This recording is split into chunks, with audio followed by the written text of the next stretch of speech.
Chapter 245. Xu Zhao pushed the teacup in front of Ian. Ian glanced at the teacup, but did not touch it. He and I were friends and we were in Jiang and Rendezvous.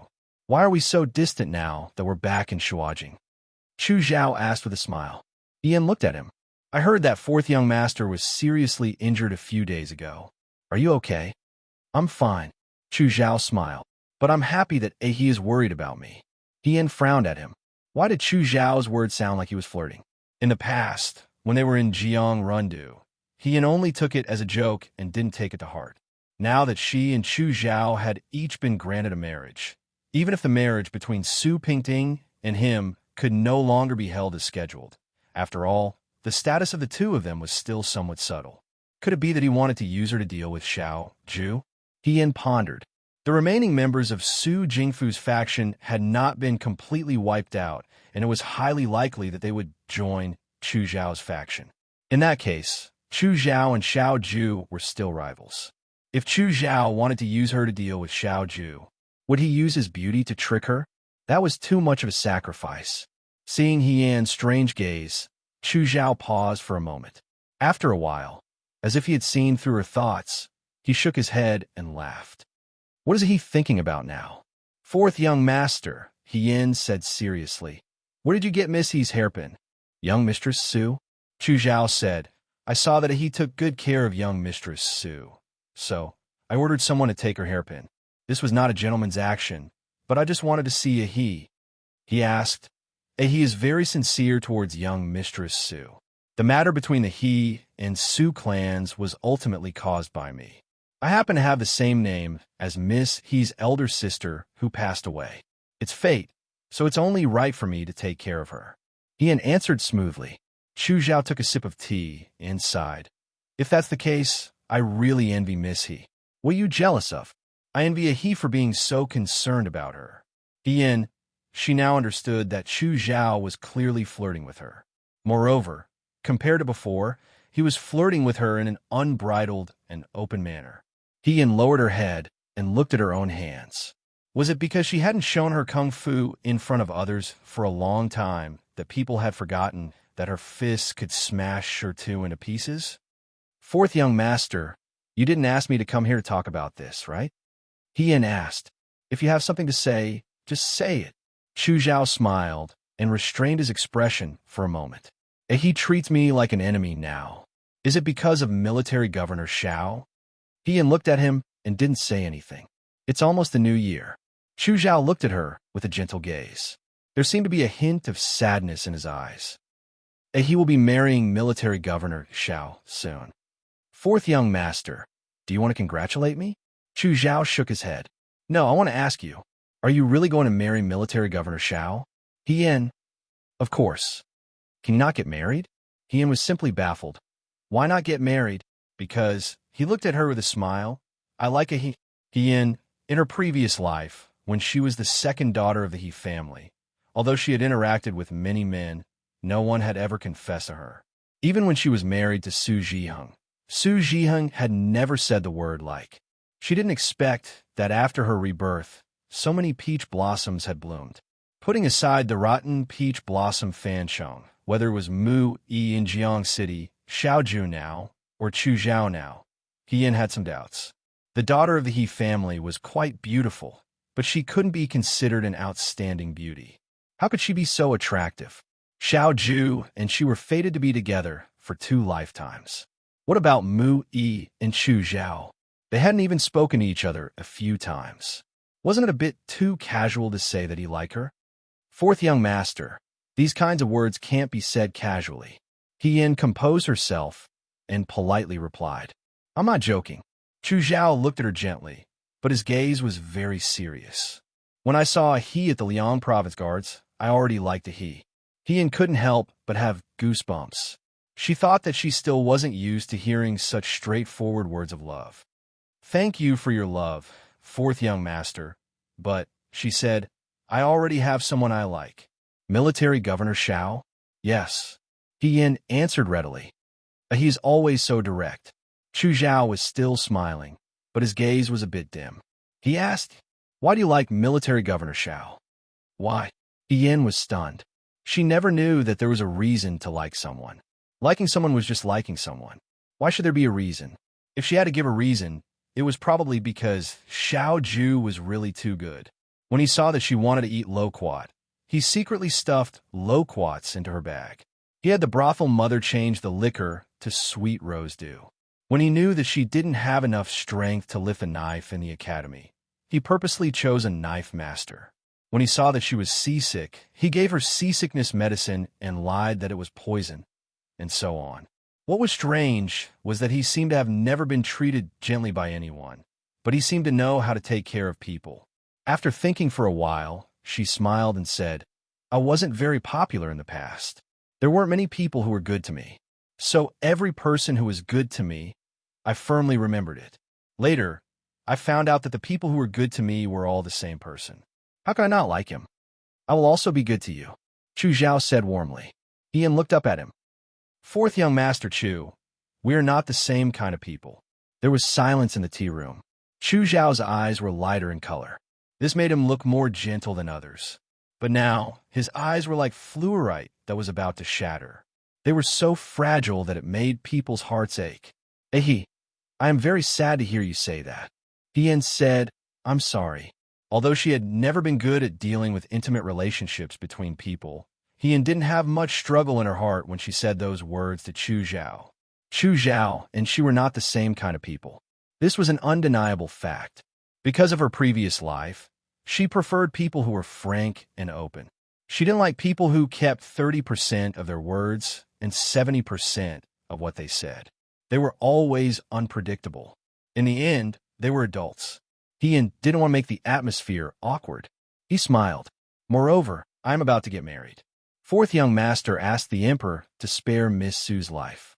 Fourth young master doesn't know, she said in a relaxed tone. I'm a jealous person. In the future, the person I marry will not be able to have any other woman in the inner courtyard other than me. Xiaoju also paid a price to marry me. What's so difficult about that? Chu Zhao looked at her and said seriously, if he is willing to marry me, he will be the only one in my backyard. Pa! Before Yin could say anything, there was a sudden loud noise. The door behind them was kicked open. Shameless boasting. Someone sneered. Yin turned around and saw Xiao Ju walk in with an ashen face. Compared to Chu Xilan, his entire body carried the chill of the wind and snow outside. What was even colder than the wind and snow was his expression. Yin thought that if it weren't for the fact that the city guards were nearby, he might have killed someone. Military Governor Xiao came so quickly. Chu Zhao sighed. He stood up and smiled. I almost succeeded. Ian's expression changed. Almost. What almost? Don't say things that will cause misunderstandings at this time. No. Ian hurriedly explained. I didn't succeed. I failed from the beginning. Really? Xiao Ju didn't even look at her. He only stared at Chu Xilan. There was a knife hidden in his eyes, and his expression was mocking. Military Governor Xiao. In front of a lady, it's best not to be too fierce. Chu Zhao chuckled, then looked at He Yin again. What I said to Ahi today, every word and sentence is this Chu's heartfelt words. If he changes his mind, I will definitely think of a way for Ahi. I also sincerely want to marry Ahi. The last sentence was like honey that had been brewed for a long time. It was so seductive that it caused ripples in people's hearts. However, this ripple didn't even have time to reach her lips before it was cut off by someone's sword. The long table was smashed into pieces by the autumn drink. The teapot and cups on the table shattered on the ground. The sound was especially clear in the night. Xiao Ju's figure was tall and slender. His fingertips were slightly white as he held the autumn drink. His tone was calm, but it also seemed like he was brewing anger. He said indifferently, Do you think you're worthy? Chu Zhao looked at him with a smile. The atmosphere was on the verge of exploding. The city guards were not far away. Ian guessed that if the commotion was any louder, it would attract people. Previously, when Xiao Ju used the autumn drink as the prize on the Heavenly Star platform, there were people who scolded Xiao Ju for being blinded by lust. If this matter were to spread today, wouldn't her reputation of being a femme fatale be confirmed? The heavens took pity on her. She didn't do anything, so why did things become like this? He had made a prompt decision. He grabbed Xiao Ju's sleeve and dragged him out.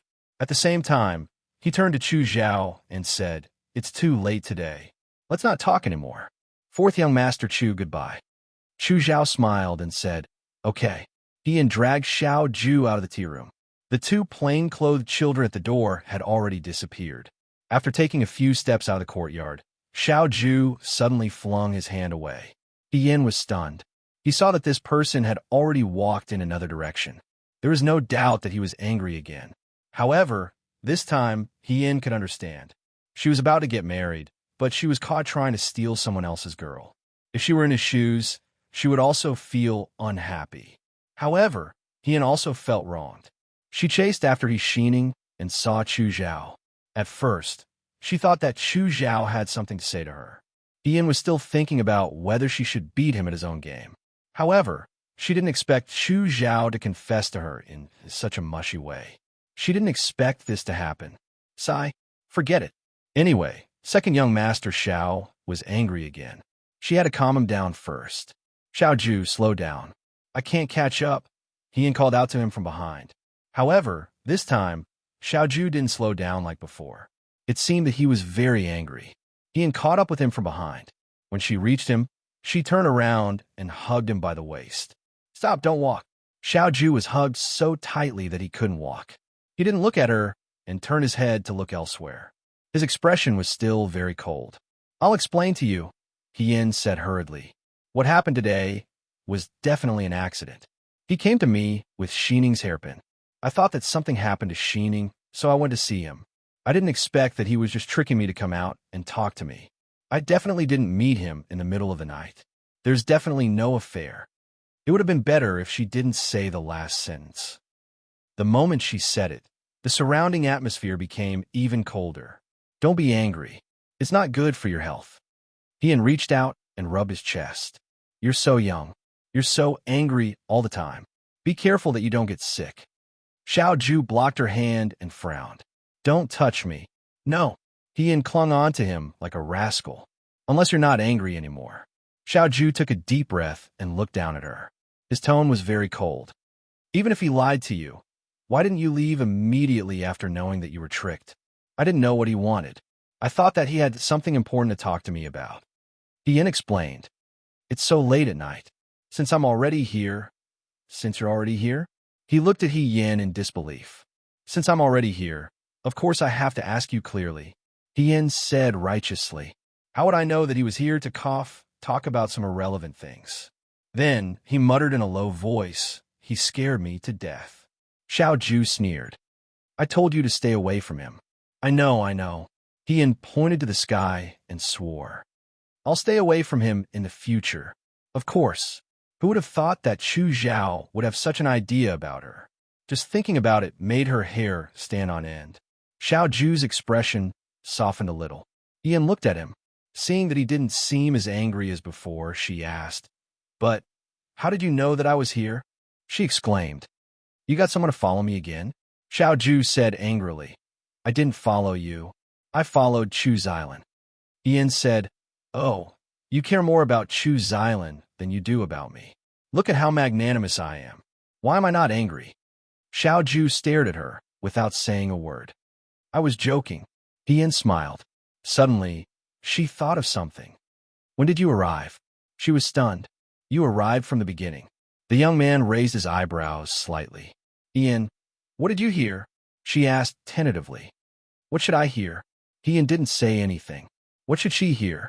If Xiao Ju came early enough, wouldn't that mean that Xiao Ju heard everything between her and Chu Zhao, including her unwavering confession of her love? Ian let go of his arms and turned her head. She wanted to slap herself hard. Although she herself didn't care about her reputation, now that she thought about it, how many times had she confessed to him? Front and back. She wasn't a confession machine without feelings. How could she be caught every time? It was embarrassing. But this person was too evil. He just listened outside. If she acted closer to Chu Zhao, would she be accused of being an adulterer? She couldn't defend herself. Ian's thoughts were running wild. She heard him ask, "What are you waiting for?" Seeing that Ian was looking at her, Xiao Ju paused and said, "Let's go back." Ian made an end, sound and walked 2 steps before stopping. He looked at him suspiciously and said, Xiao Ju. Xiao Ju stopped and turned to look at her. What's wrong?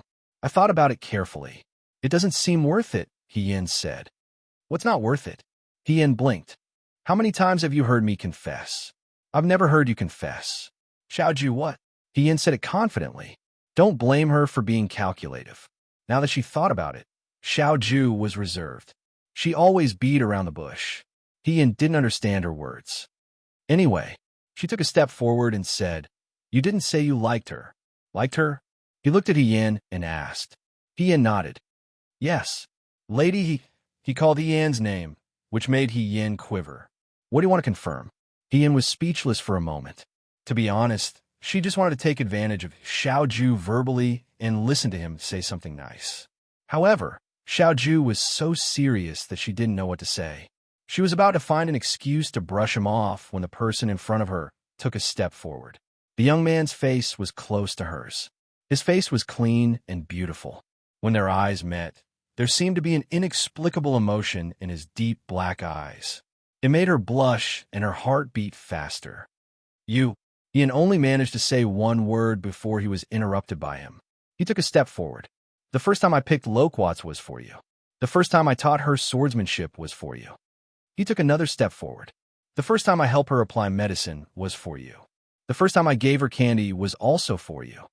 He took another step forward and pressed on. The first time I coaxed a girl was for you. The first time I helped her lie was also for you. After thinking about it, the first person I liked should also be you. Ian was forced to the stone wall behind her. She couldn't retreat. She raised her head and met his smiling eyes. Lady He, are you sure now? Ian listened to her heartbeat and forgot why she asked this question just now. Her gaze moved from Xiao Ju's eyes to the corner of his lips, and she suddenly wanted to kiss him. She did so. She tiptoed and moved closer to the person in front of her. Xiao Ju was startled at first, but then the smile in his eyes grew wider. He leaned forward slightly and was about to touch her. Wow, Shuo City is really degenerating. How can people who are gay be so brazen? I can't watch. Hey, let's go. What are you looking at? I want to see who these 2 people are. Maybe I know them. The 2 drunkards pointed at the 2 of them and stumbled away. Yin was shocked. She forgot that she was wearing men's clothes at night for the sake of convenience. In the eyes of others, it was naturally 2 men who were whispering sweet nothings to each other. But why were there people wandering around in the middle of the night? Weren't they afraid of bumping into each other? She was annoyed. She didn't know if it was because she almost kissed Xiao Ju but missed it, or because she was accused of being gay. She was depressed and buried her head in Xiao Ju's arms. She didn't raise her head and said angrily, I'm sure. I'm very sure. Okay, let's go back. Xiao Ju lowered his head and glanced at her. He reached out and tried to pull her out, but she hugged him very tightly. After a while, he could only helplessly let go and chuckle. Chapter 246. The new year in Shuo City was about to arrive. At the end of last year, Yin was in the Liangzhou garrison and couldn't come back. After the new year, she was going to get married again. He Sui went to buy a lot of New Year's goods and insisted on celebrating the new year at home. Unfortunately, he wasn't from Shuo City. Ever since Madame He passed away, there were even fewer relatives in his home. There weren't many who could visit his relatives. However, his neighbors were very enthusiastic. They would send some dried fruits to He Yin from time to time. They would send him a plate of cooked dumplings and a piece of cured meat. They would even hold his hand and say, Yin Yin, when you marry into a Xiao family in the future and become a young mistress, don't forget about us neighbors. I even hugged you when you were young. Yes, I even sewed clothes for you. Thanks to Xiao Ju, they didn't have to buy enough meat this year. However, he still bought some things with his own money and asked someone to bring them to Wang Ba and the others. He also gave some gifts to the military instructors. They were in the camp outside the city and could only spend the new year with the soldiers. She was going to get married on the 10th of the new year. He wanted Xiao Ju to allow them to take a leave. Sure Tu and the others were all her friends who had followed her since she was in the Liangzhou garrison. He wanted to invite them to her wedding banquet. However, ever since Xiao Ju appeared that day when she met with Chu Zhao, She hadn't seen Xiao Ju in the past few days. She was probably busy with the aftermath of the Mingshui case. The sky gradually darkened. They could faintly hear the sound of firecrackers and fireworks in the distance. It wasn't snowing tonight. It was a clear night. He Sui moved the table to the courtyard and called He Yin and the others to eat. He Yin wanted to help with the New Year's Eve dinner, but He Sui refused. He Sui said, "You're going to get married after the New Year. How can I let you work? Sit down. Yin Yin, just focus on eating." He Yinsheng secretly rolled his eyes. Including Qing Mei, there were only 4 people on the table, but there were 5 pairs of bowls and chopsticks. The empty bowl and chopsticks belonged to the late Madam He. He Sui poured everyone a small glass of sweet wine, which was a New Year's gift from his master when he was a bodyguard. He Sui picked up the wine glass and took a sip. Looking at the empty bowl and chopsticks, his eyes softened and he sighed.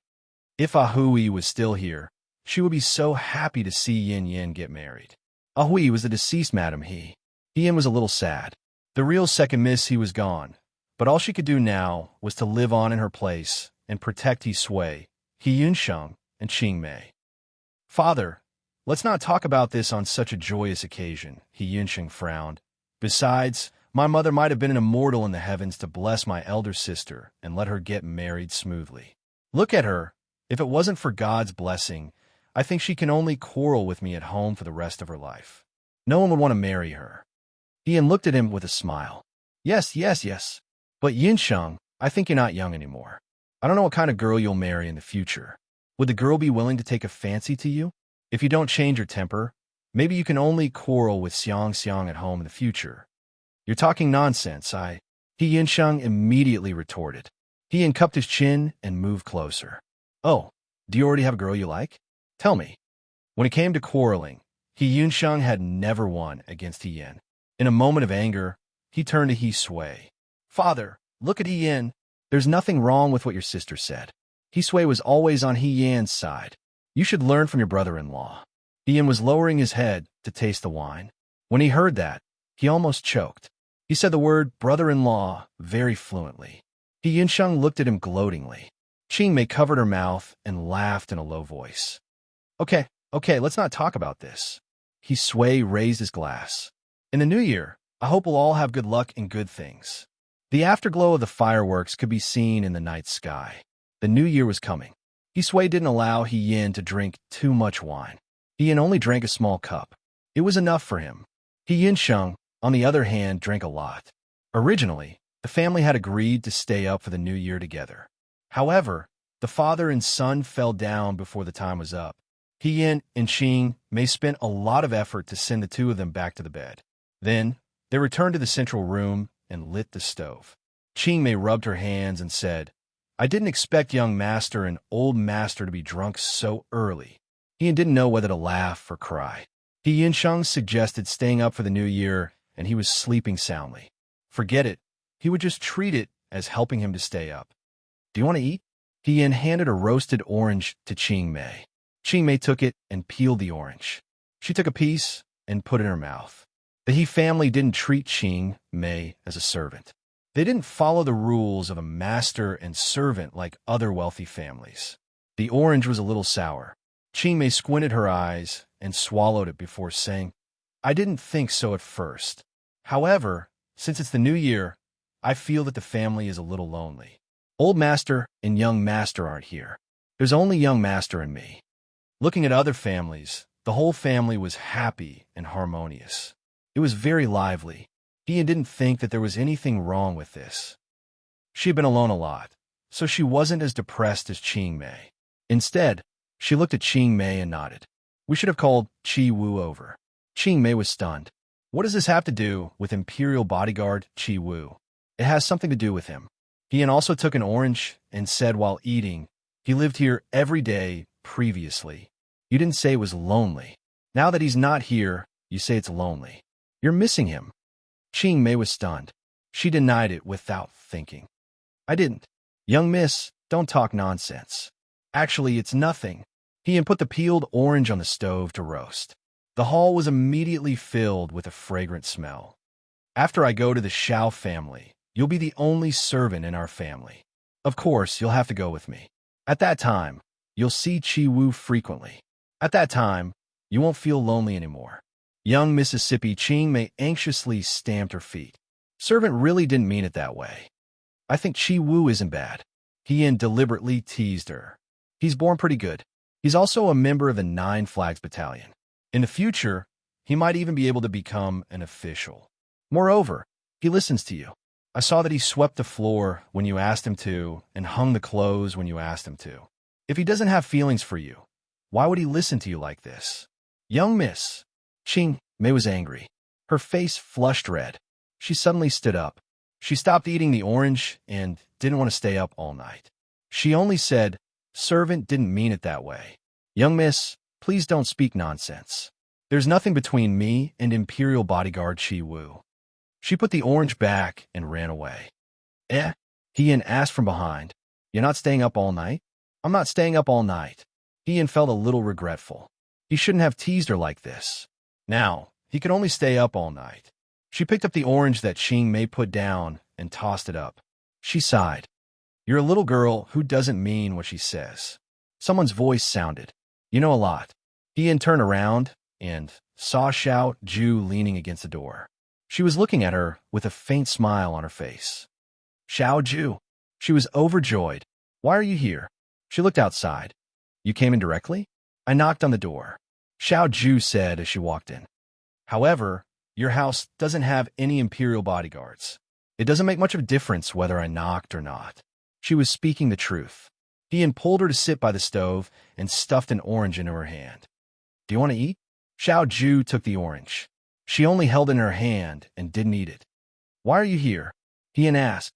Aren't you at home with your brother and sister-in-law? After the New Year's Eve dinner, I came to see you. He looked around and said thoughtfully, Why aren't your father and brother here? Don't talk about it. They were drunk. I helped them into the room to sleep. She looked at Xiao Ju. If you came a little later, I would have fallen asleep. Xiao Ju said, You were waiting for me. Why would you fall asleep? I wasn't waiting for you. Ian was confused. Xiao Ju turned his head to look at her and replied with a faint "oh." Ian grabbed her arm and said sincerely, How did you know that I was waiting for you? It wasn't easy for me to wait for you to show up after everyone fell asleep. Now that there's no one around, it's just nice. Just nice what? Just in time. Ian was just casually making up a story, so he didn't continue to make it up. He looked up and met his slightly bright eyes. Just nice. I'll treat you to an orange. Ian held his hand and held the orange in front of him. Xiao Ju looked at her for a while and laughed softly. Ian felt that he might be a joker. Xiao Ju, who was usually cold and aloof, was always amused by him. This was an ability that ordinary people didn't have. It's boring to sit in the room. Do you want to sit on the roof? Ian invited him enthusiastically. The roof. Ian grabbed his hand and walked out. Yes, the He family's house wasn't an expensive house. The roof wasn't very high either. They could reach it with a light jump. She and Xiao Ju sat side by side. She put her hands behind her back and looked into the distance. On New Year's Eve in the Shuo capital, there were fireworks everywhere. They were too far away to see clearly. They could only see the stars flashing across the sky. When I was young and before I went to the military camp, I liked to climb roofs. Ian said, the He family's roof was higher than this one. At that time, my martial arts weren't good and I couldn't fly up. I could only use the ladder. Once I fell down halfway. I was afraid that Madame would find out, so I didn't dare to make sound. After that, my back hurt a lot. Xiao Ju asked, Why do you like to climb roofs? Because it's high enough. Ian made an archery pose. When you climb high enough, you can reach the moon and pick the stars. He chuckled. Childish. Who wasn't childish when they were young? Ian retorted. Moreover, I haven't climbed roofs for many years. After he joined the army, he lived in a tent. There was no roof to climb. After he got married, he didn't even want to think about it. Now that he thought about it, it was a long time ago that he climbed roofs. If you want, Xiao Ju said, the Xiao family's roof is yours. Ian looked at him and asked tentatively, I can climb roofs after I get married? Yes. Can I bring you with me? Yes. Carrying food, Xiao Ju interrupted her. If you want to do it, you can do it. Ian blinked and lowered her head to smile. She couldn't hide her smile. It was like a rippling water, getting bigger and bigger. Xiaoju glanced at her and seemed to be speechless. After a while, she said, "You're so happy just by climbing roofs." "Of course," He Yin replied. "I'm very easy to satisfy. I don't have any expensive interests. I'm happy as long as I have food, clothes, and a roof to climb." Xiaoju smiled and didn't say anything. He Yin touched his arm.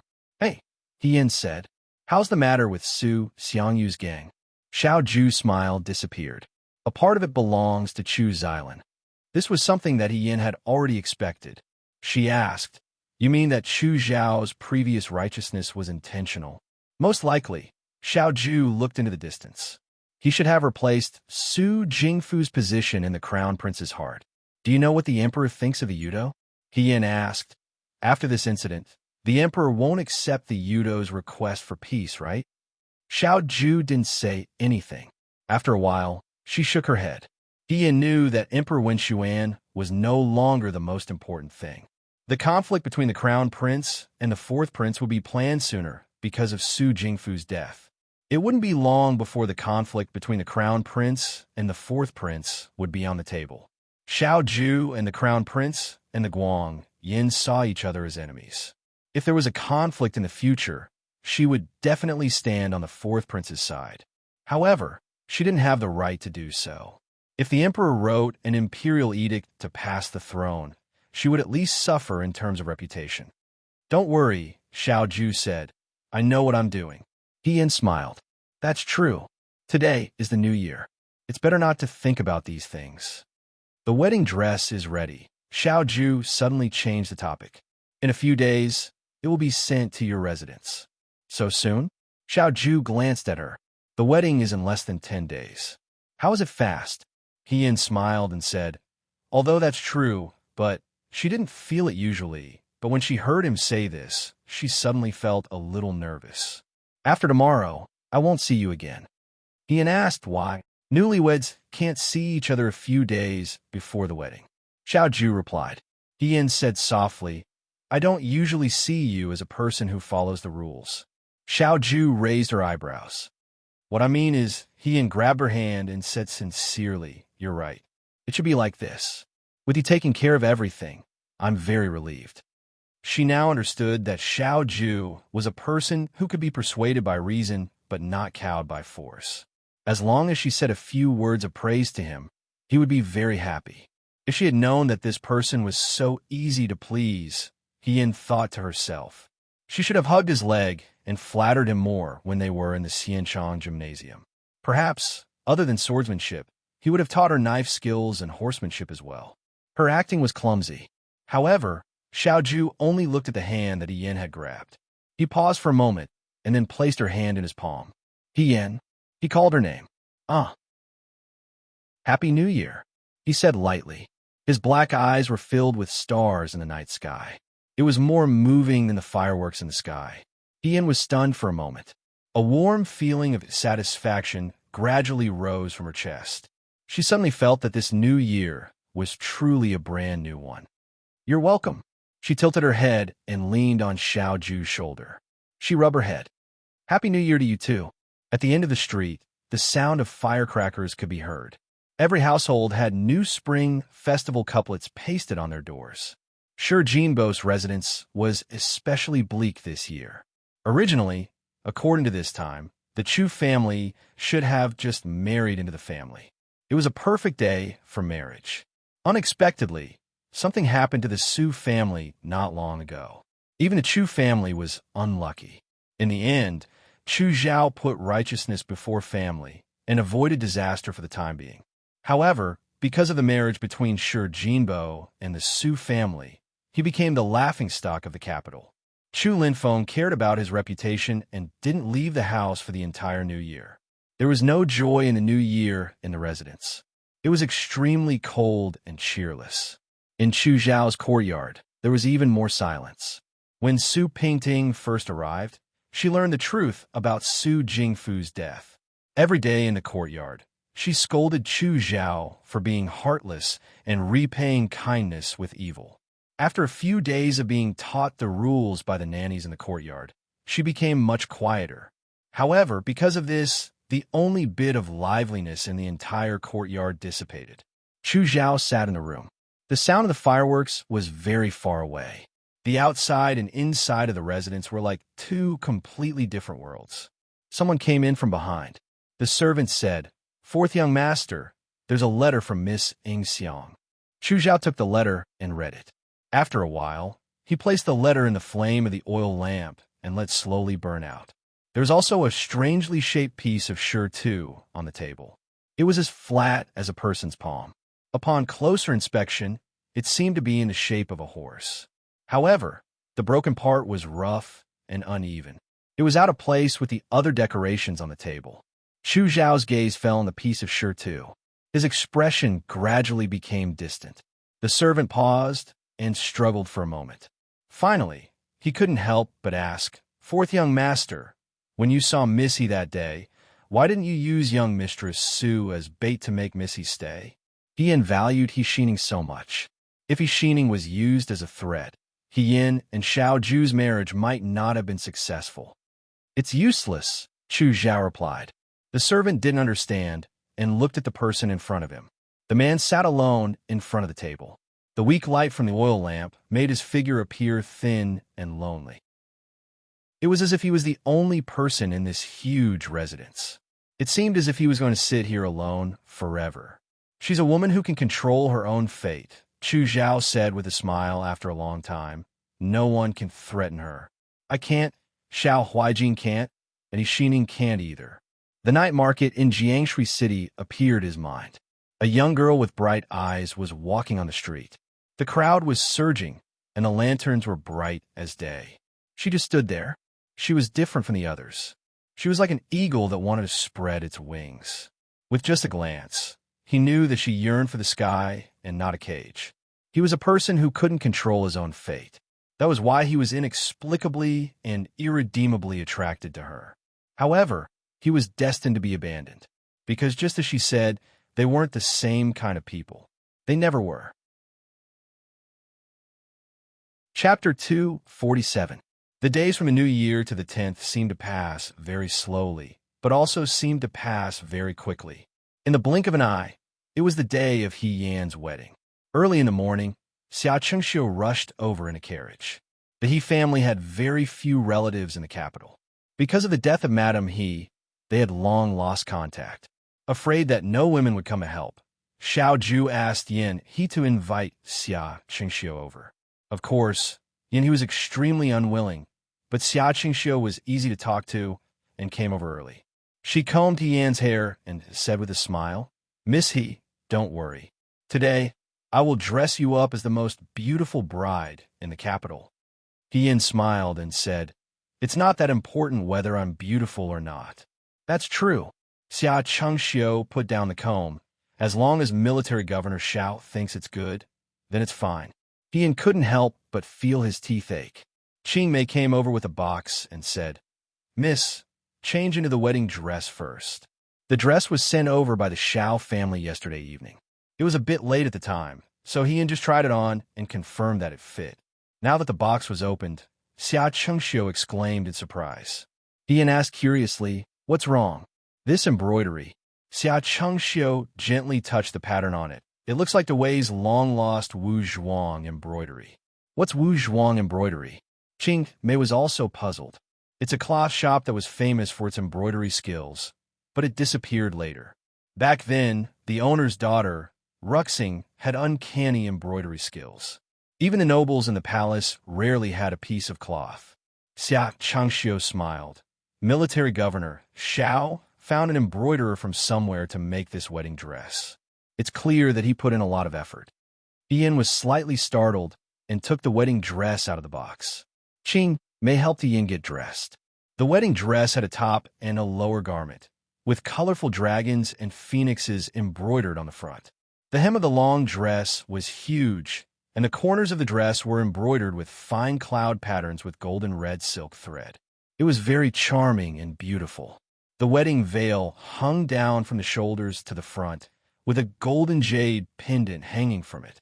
It wasn't easy to put on the clothes and required the help of Xia Chengxiu and Qing Mei. It took them a long time to put them on. At this moment, Hien had yet to tie up his hair. Qing Mei giggled as she took out the phoenix coronet and pretended to put it on Hien's head. "Miss, take a look at this first."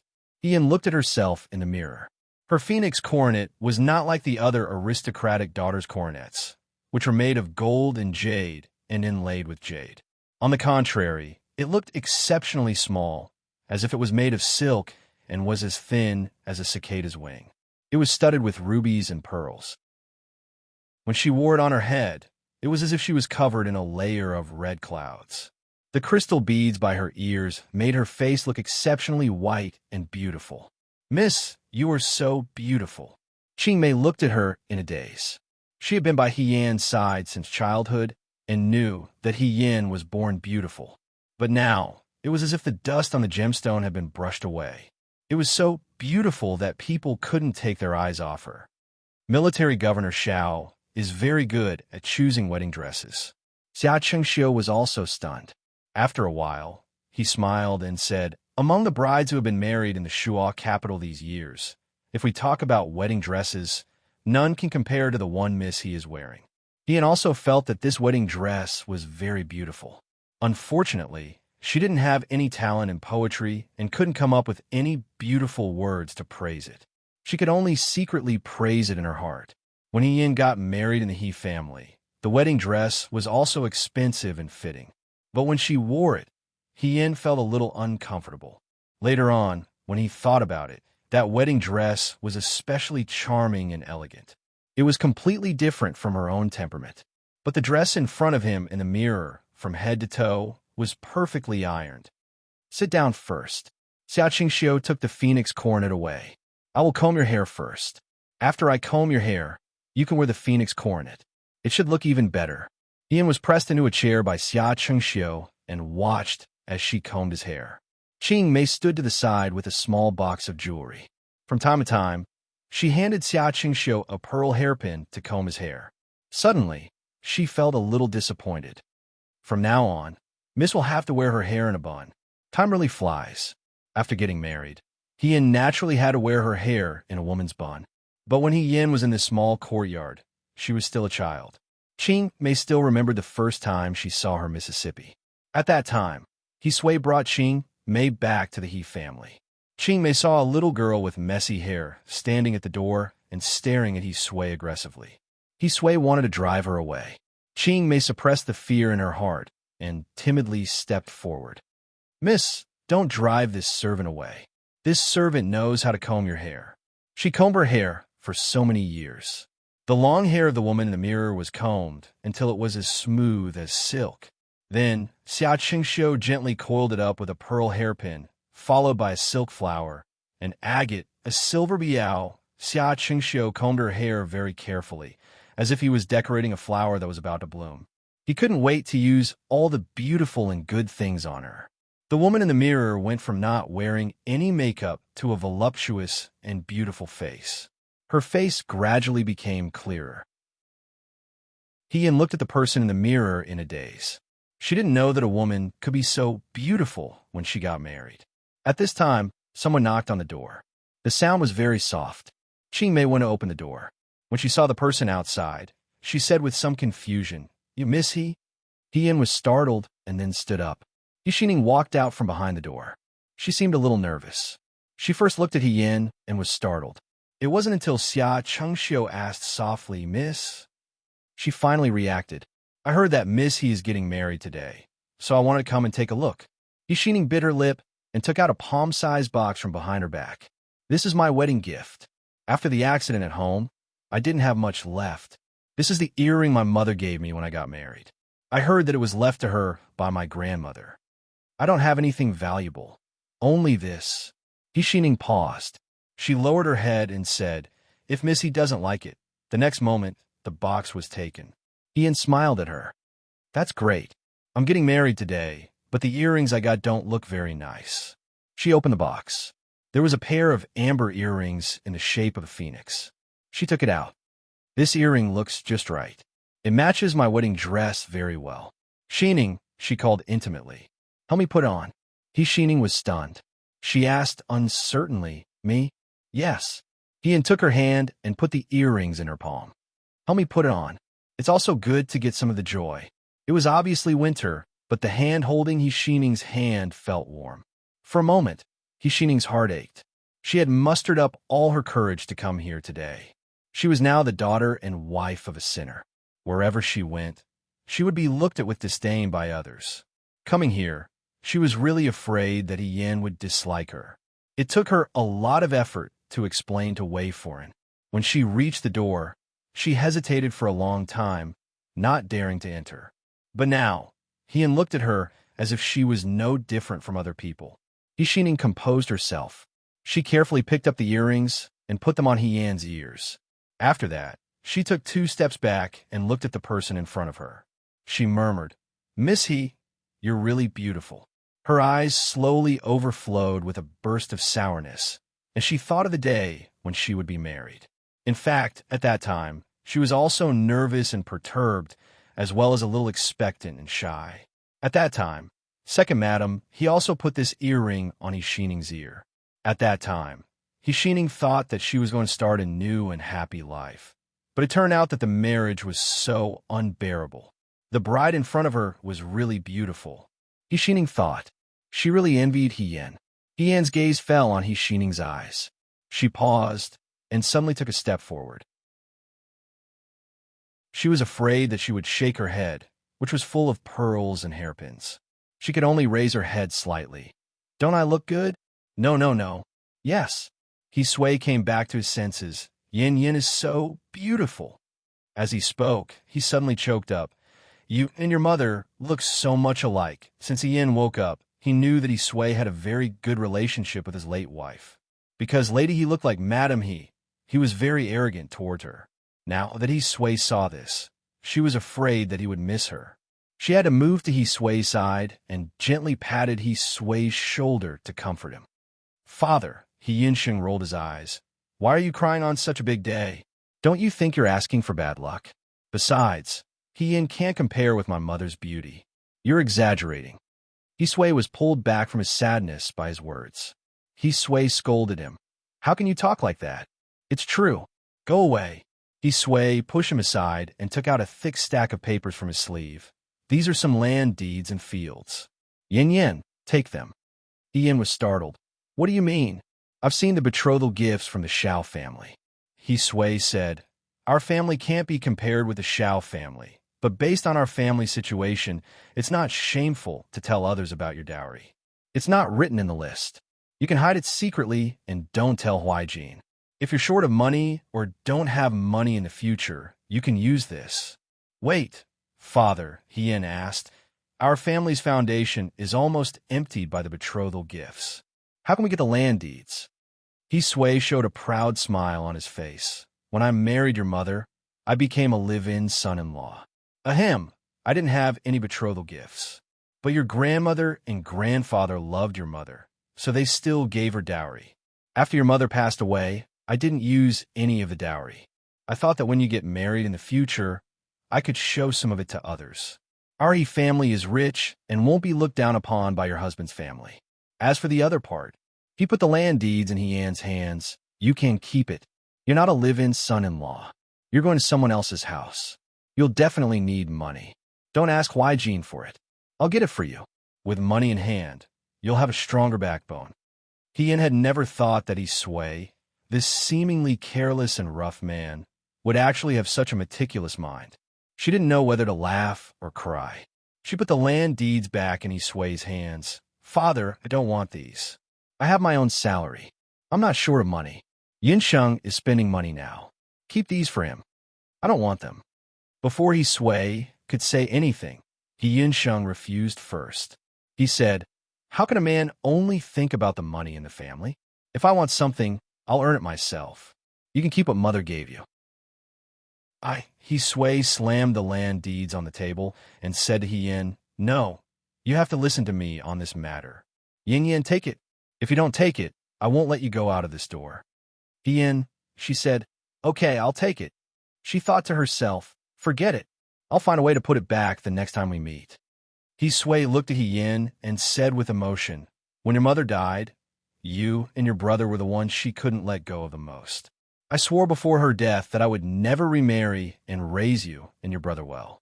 Yin Yin, now that you have a good husband, the sure too in father's heart is half relieved.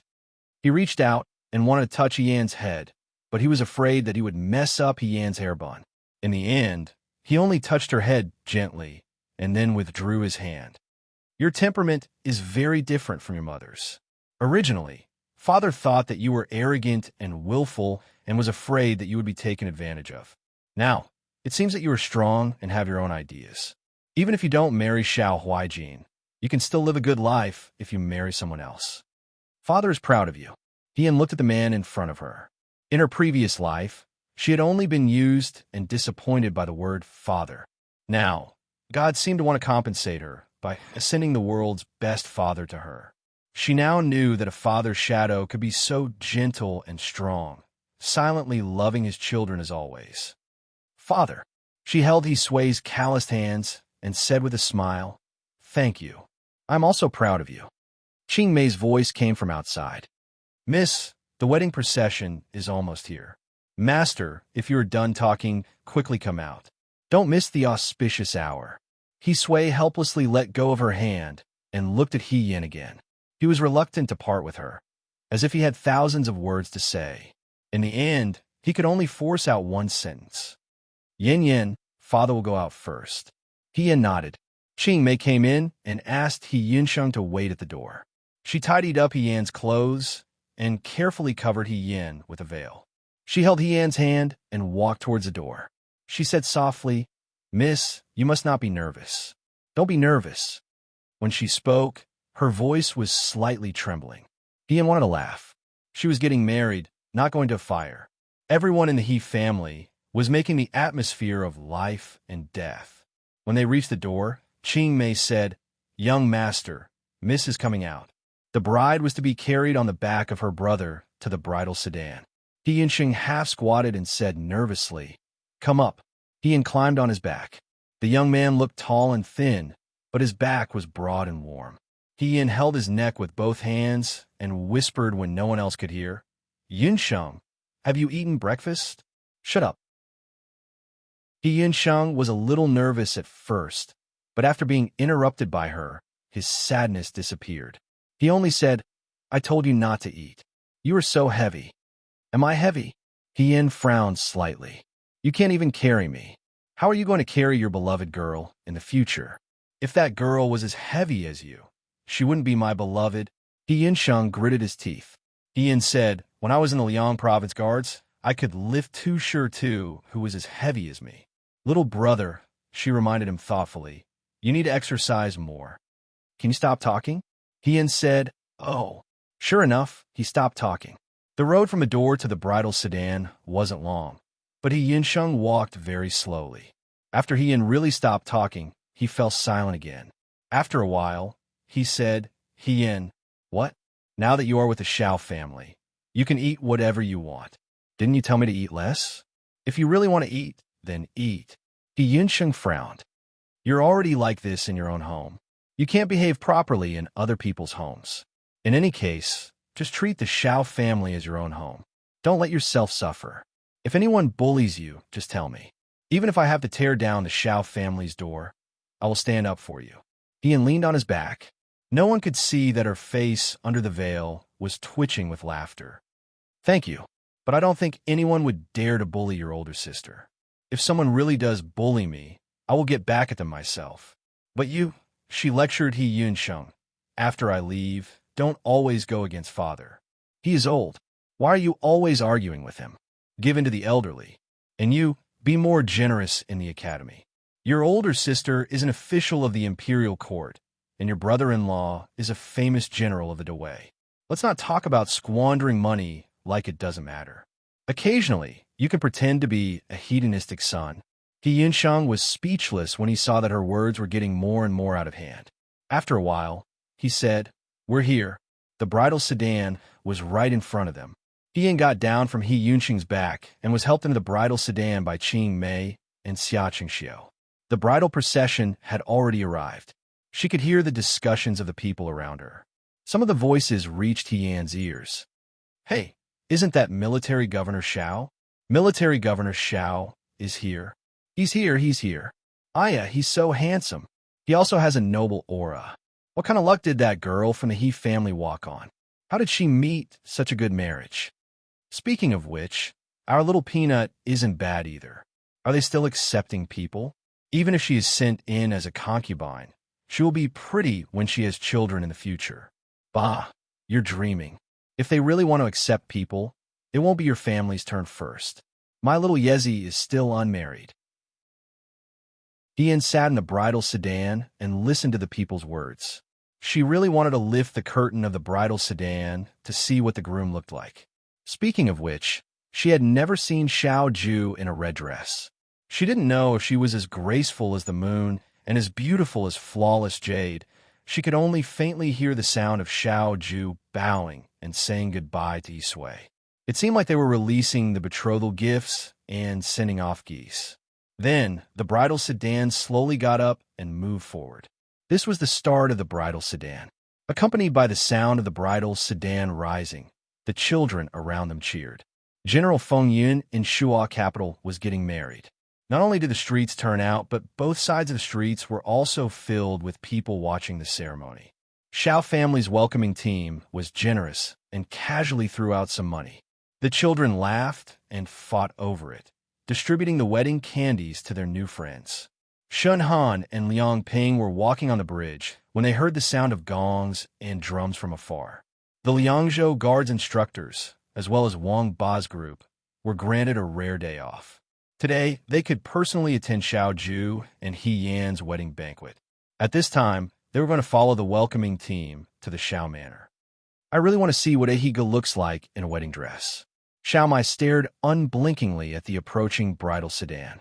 Are you still calling her Ahiga? Hong Shan asked. I can't change it.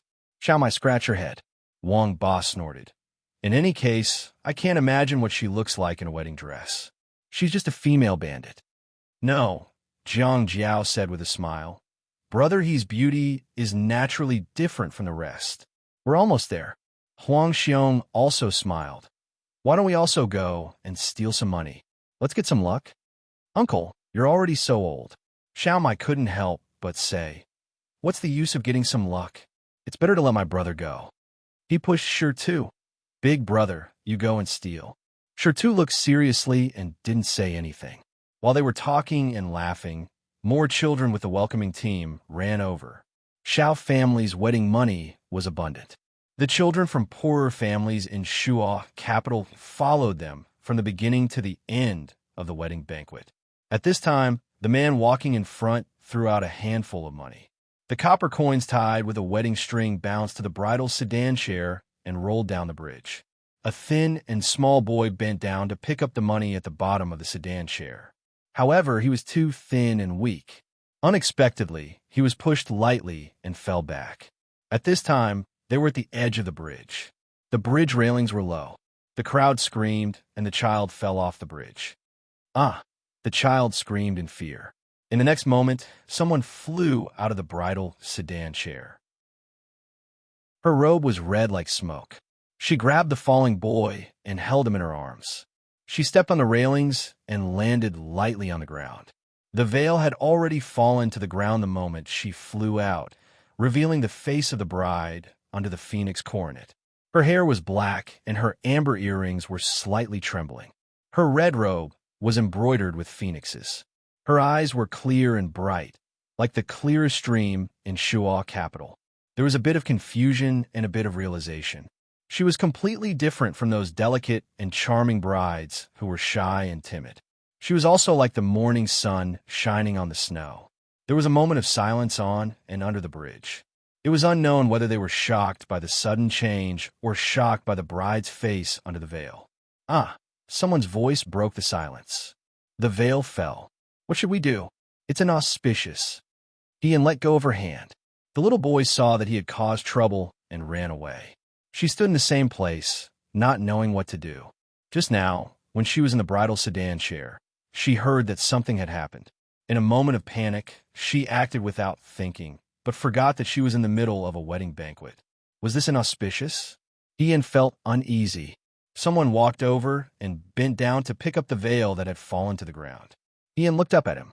It was the first time she had seen someone wear the color of raging flames in such a restrained manner. The bright red robe made the young man look like jade and gold. When he walked over step by step, he looked elegant. Back then, the beautiful young man with a golden saddle and a white horse, in the flowing years, gradually became high-spirited and handsome. In his bright and luxurious clothes, his charm was cold and elegant. He walked closer step by step until he was in front of the woman wearing the phoenix coronet. Ian looked at him. She could see herself clearly in his limpid eyes. "Young master." The old woman at the side gathered her courage and stepped forward. "The veil has fallen to the ground. It's inauspicious, so what?" he said faintly. Then he picked up the veil and gently put it back on the bride's coronet. Ian's vision was blocked again, but at this moment, even in the darkness, she felt extremely at ease. She heard Xiao Ju's voice. "It's okay." Chapter 248.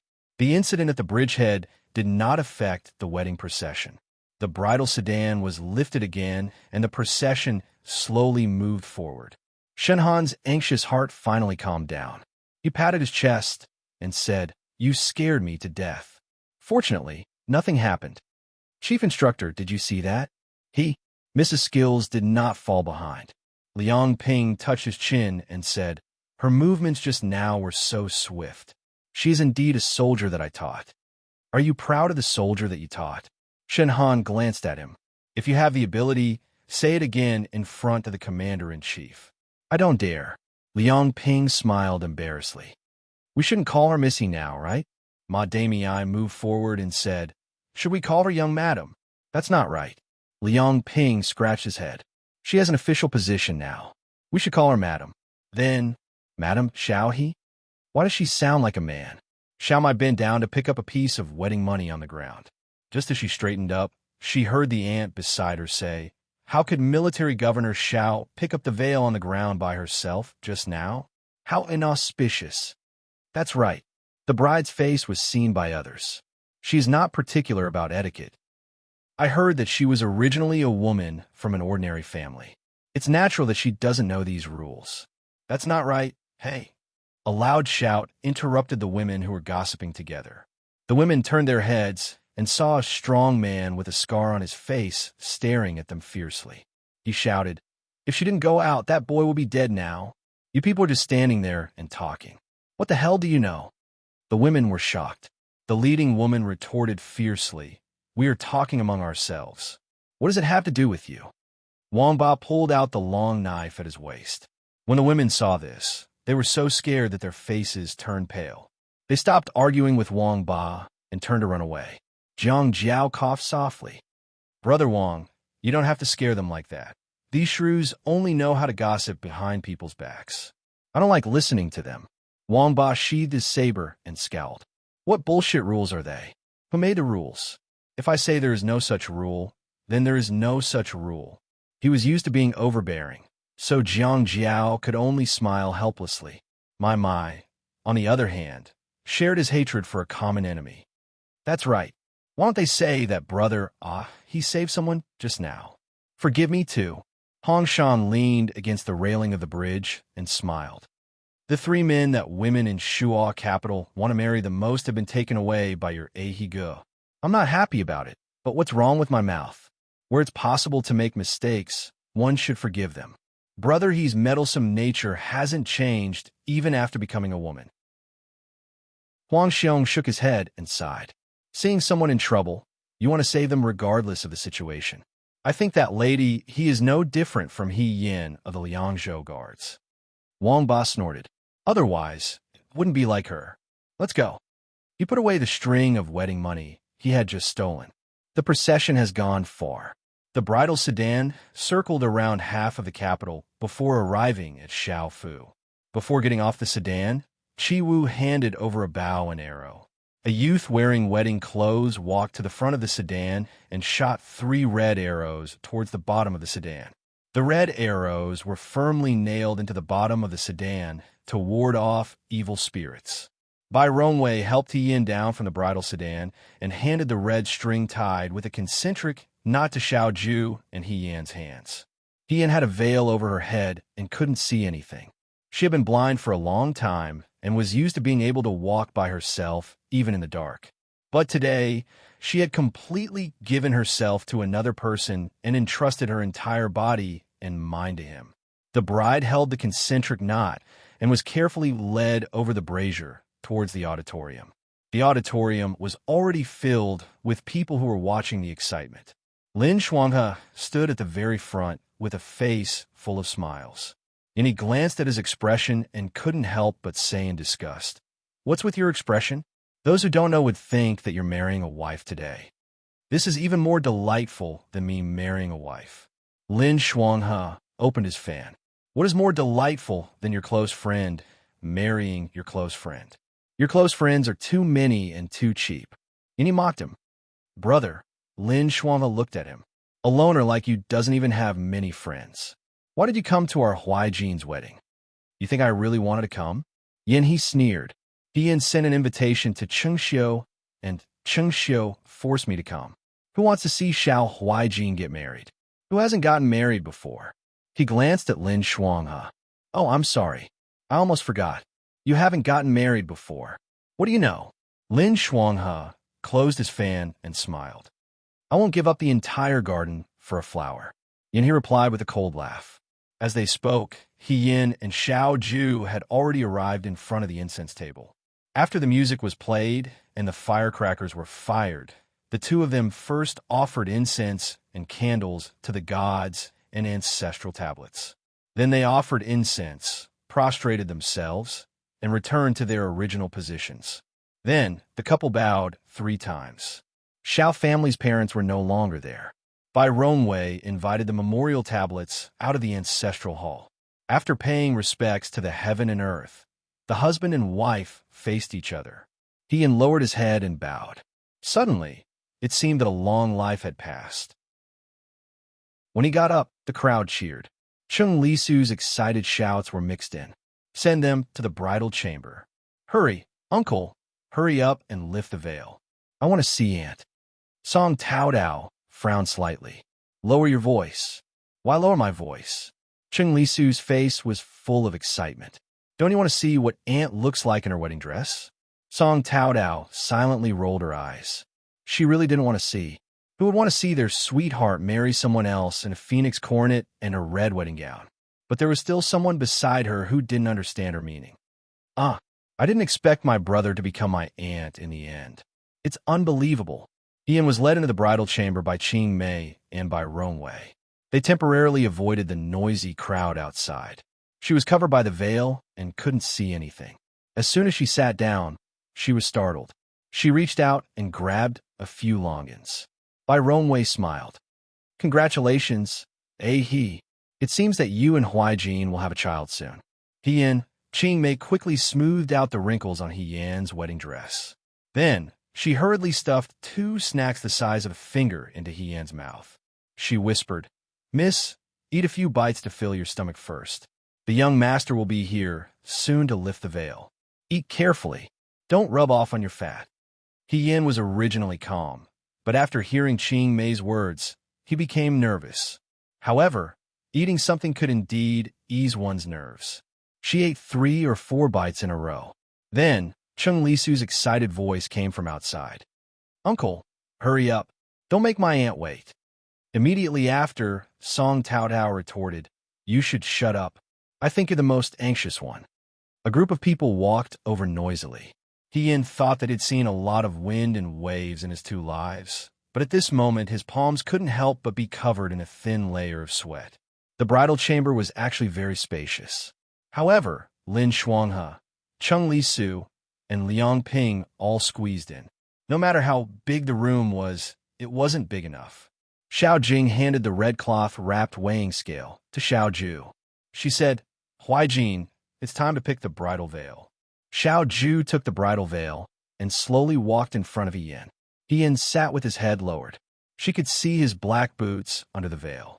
Suddenly, she pursed her lips. From today onwards, she had never officially met Xiao Ju. However, after taking off the veil, her life would be closely linked to Xiao Ju's life. He would become the person who stood side by side with her. How would Xiao Ju see her? Ian's thoughts ran wild. At this moment, she felt as if she had returned to her previous life. She sat in front of the mirror and slowly took off her mask. She looked at the familiar, yet unfamiliar face under the mask. It was like a dream, real yet illusory. The bridal veil hooked around the edge of the bridal veil. Then her eyes lit up. Ian grabbed the corner of his robe and slowly raised his head to look at the person in front of him. She fell into a pair of black eyes.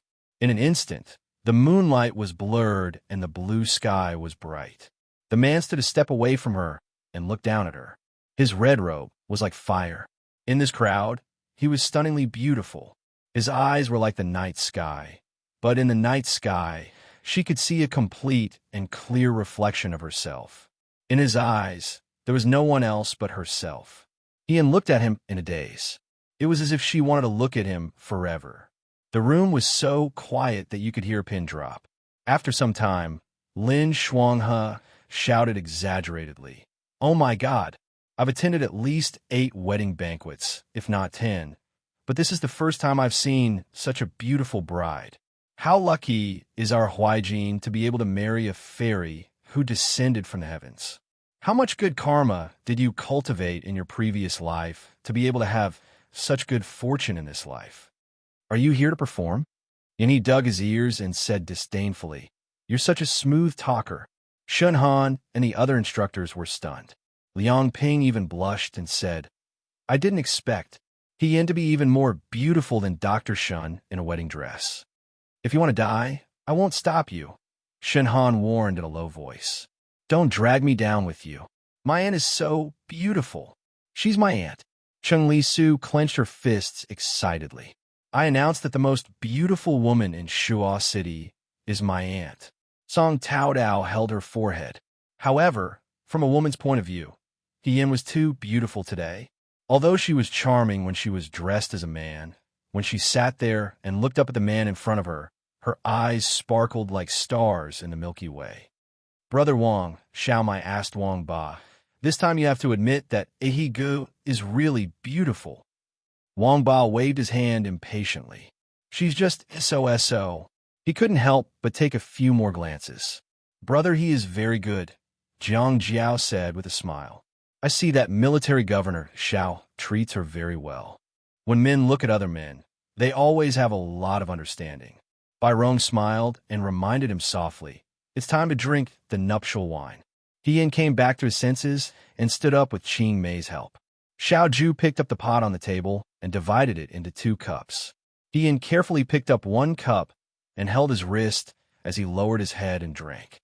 Bai Rong smiled and said, "After the nuptial wine, husband and wife become one, equal in status, and never leave each other." Hien let out a sigh of relief. He didn't know why, but he didn't dare to look up at Xiao Ju. After the nuptial wine, the groom had to go to the front of the hall. The group of people crowded around Xiao Ju and left. Only Qing Mei and Hien were left in the room. Hien waited until the door closed and sat down on the couch.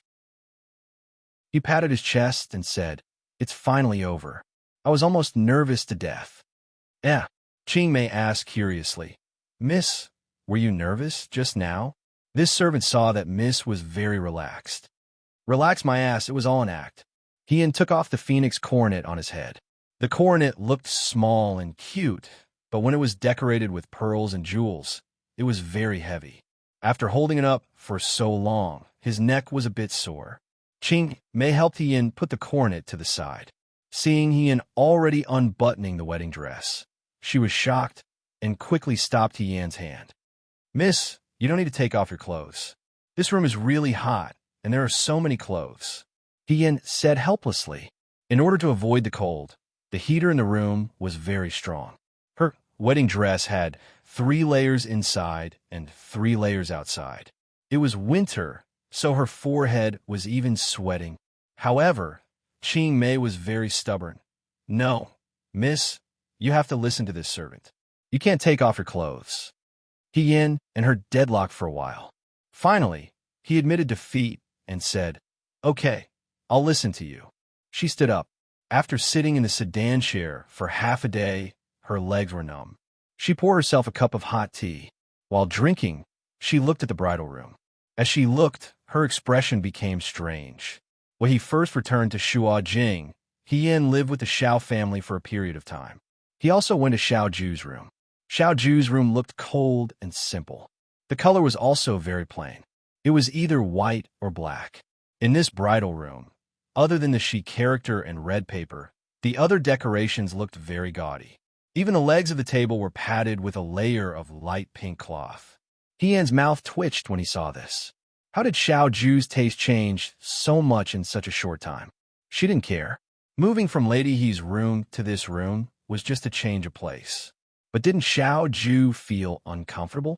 Look at the bronze mirror with the lace border. Look at the pink curtain with the sachet hanging on it. It was a living room of the Qin dynasty, It was simply crazy. Just as she was thinking, she heard Qing Mei calling her in a small voice, Miss. Yan turned around and saw Qing Mei standing by the bed.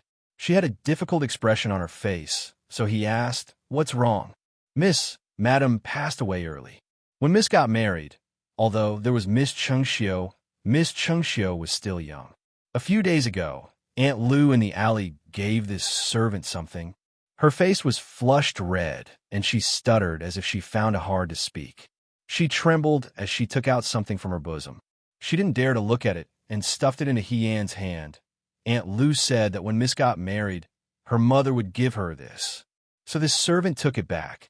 Yan looked down and saw a palm-sized booklet in her hand. She looked at Qing Mei suspiciously.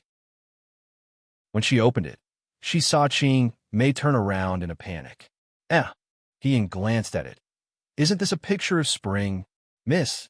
Qing Mei's eyes widened and she forgot to be shy. How can you say it out loud? Then how can I say it out loud? Yan asked her, Have you seen it? If you haven't, why are you so nervous? This servant only took a glance. Qing Mei was so anxious that she was about to cry. No, miss, this isn't for this servant to see. This is for you. When Qing Mei gave Yan this booklet, she was very conflicted. After all, she was an unmarried girl, and she didn't know how to give Yan something like this. Who knew that Yan would be so magnanimous and casually flip through the booklet? He even commented, Aunt Lu is too stingy. Isn't this booklet from 3 to 5 years ago? The style is so old-fashioned. Since she wanted to give a wedding gift, why didn't she give something more recent? TSK, it's not as good as the one I used to read. Miss, Qing Mei looked at her in disbelief. The one you used to read? What did you read it? What did you read it? Yan remembered that in this servant's heart, she was probably still the same old lady so he said perfunctorily, I'm just talking nonsense. Forget about it. She turned and left, but Qing Mei followed her like a tail. Miss, please tell me clearly. What did you read it? I don't remember. After a long time, the sky gradually darkened. Yan finished all the exquisite snacks on the table and heard some noise from outside. She quickly sat up straight and pretended to be dignified and polite. Qing Mei went to open the door. As soon as she opened the door, she saw Lin Shuanghe supporting Xiao Ju as they walked in. Qing Mei was startled. Is young master drunk? Yan heard this and stood up. Lin Shuanghe supported Xiao Ju to the side of the bed and smiled at Yan. Mimi. Sister-in-law, Huaijin drank too much today. I helped him back. Why'd he drink so much? Qing Mei complained. How can this? She swallowed the words that were about to come out of her mouth and looked at her young lady with hidden bitterness. After staying with Yan for a long time, she also learned to speak without thinking. Yan turned to look at Xiao Ju. He was supported by Lin Shuanghe to sit on the side of the bed. His head was leaning against the headboard and his eyes were closed. He looked fine and didn't seem to be in pain, but it seemed like he couldn't handle the alcohol. Xiao Ju can get drunk? She said thoughtfully. Everyone wants to drink with him. How can he not get drunk? Lin Shuanghe sighed. Speaking of which, Huaijin's marriage is a big deal. Those martial artists can all drink. He's still all right. Go outside and look at the hall. He's lying on the floor and vomiting. Especially Yan He. He seemed to be speechless. He kept asking Huaijin to drink with him. Isn't it because he wants to see who can drink more? Why is his desire to win so strong? Yin he won. How can that be? Lin Shuanghe smiled. He was carried back. Yin, anyway, I've sent him back. Lin Shuanghe waved his fan. I'll retire after I've succeeded. He Mimi, remember to take good care of hygiene. He smiled. Good nights are short. Don't waste them. Yin, wait. Before she could finish, Lin Shuanghe had already walked away. Miss, Qing Mei said softly, then this servant will also leave. Why are you leaving? Yin shouted, give me a hand. This. I'm afraid it's a bit inconvenient. Qing Mei looked as if she was facing a great enemy. She waved her hands. Besides, this servant isn't very strong. I heard that when Miss was in the Liang Province Guards, you could lift a huge rock by yourself. I think you could take good care of Military Governor Xiao by yourself. She walked towards the door and said, then, this servant will also leave. Hey, this servant was sometimes timid, but sometimes she was quite good at arguing. He sighed. This time, only Xiao Ju and her are left in the room. She turned to look at Xiao Ju. When this person was drunk, she was very quiet. She didn't act crazy or speak nonsense. She just leaned against the headboard as if she was taking a nap. Yin walked over and nudged her. Xiao Ju? There was no reaction. She waved her hand in front of Xiao Ju's face. Xiao Ju still had her eyes closed. Yin sighed in relief. She thought that Xiao Ju was indeed drunk. All right, she had gotten drunk in front of Xiao Ju before. Xiao Ju had also gotten drunk in front of her. It was fair to each of them once. Yin sat down beside her and leaned forward to look. When Xiao Ju's eyes were closed, her eyelashes obediently drooped down like the wings of a butterfly. Yin's heart itched, and she couldn't help but reach out to touch her. The young man frowned slightly. She quickly retracted her hand, thinking that Xiao Ju had woken up. After a while, she saw that Xiao Ju didn't respond. She gradually became bolder. Yin had never denied Xiao Ju's beauty. When he was in the Xianchang Hall, he was too lazy to pay attention to anyone. However, he still attracted a lot of attention. Later, when he became the commander of the right military, even though he was rumored to be ruthless, he still didn't drop out of the top 3 of the dream man of Shuajing. It was all because of his face. Yin sat closer and stared at him. TSK, TSK, TSK. She sighed and said, elegant and refined. Just by looking at this person's face, she couldn't tell that he spent every day on the battlefield. How could his face not be haggard at all? His skin was like jade, his facial features were handsome, and his jawline was extremely beautiful. Just looking at him would give birth to evil thoughts. He sighed. When the heavens created Xiao Ju, they must have put a lot of thought into it. Perhaps this was the life that others envied, but couldn't get. Yin looked at the man leaning against the wall, and her guts grew. She shouted, such a beautiful person, and now she's in my hands. This is a rare opportunity in 100 years. If I don't do whatever I want, I'll be sorry for myself. As she spoke, she undid Xiao Ju's buttons. There were many layers of wedding clothes, and the room was stuffy. She also saw that Xiao Ju's face was slightly red, and thought that it was because of the heat. Out of kindness, she planned to help take off Xiao Ju's outer clothes and put him on the bed so that they could rest early today. She didn't expect the buttons to be so complicated. She lowered her head and unbuttoned one. Just as she was about to unbutton the second one, her hand was suddenly grabbed. Yin looked up in surprise and met a pair of deep black eyes. His voice was faint and seemed to be teasing her. Then, how do you plan to do whatever you want of me? This person's eyes were clear and sober. Yin cried out, you're not drunk? Xiao Ju curled her lips. A little. Like hell I'll believe you. Yin thought in his heart. He was clearly awake from the beginning to the end. Fortunately, he didn't do anything more excessive just now. Yin smiled and said, then it's good that you're awake. Tell me. Yin didn't plan to let Yin off. He was still holding onto the hand that was on Xiao Ju's chest. He stared at Yin with a faint smile. How do you want to do whatever you want? Yin tried to break free from his hand, but couldn't. She was inexplicably flustered and stuttered. I saw that you were wearing too much and the room was too hot. So, I helped you undo 2 buttons. You're lying. Xiao Ju raised her eyebrows and stared at her. I think you're trying to take advantage of me.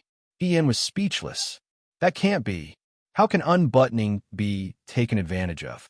The hand that was placed on Xiao Ju's chest felt as if it was touching a piece of soldering iron. Xiao Ju was the first to burn. Ian was dizzy and said, No, no, no. How can this be called taking advantage of others? What haven't I seen before? I've even seen the red mole on your waist. As soon as she said this, Xiao Ju's body stiffened. After a while, he said faintly, You're quite magnanimous. Ian regained her senses and scolded herself in her heart. Half of her body was on Xiao Ju's body. Her hand was being held by him, and she was touching his collar. She looked like a female hooligan who wanted to take him by force. However, Xiao Ju didn't let go. She could only remain frozen like this.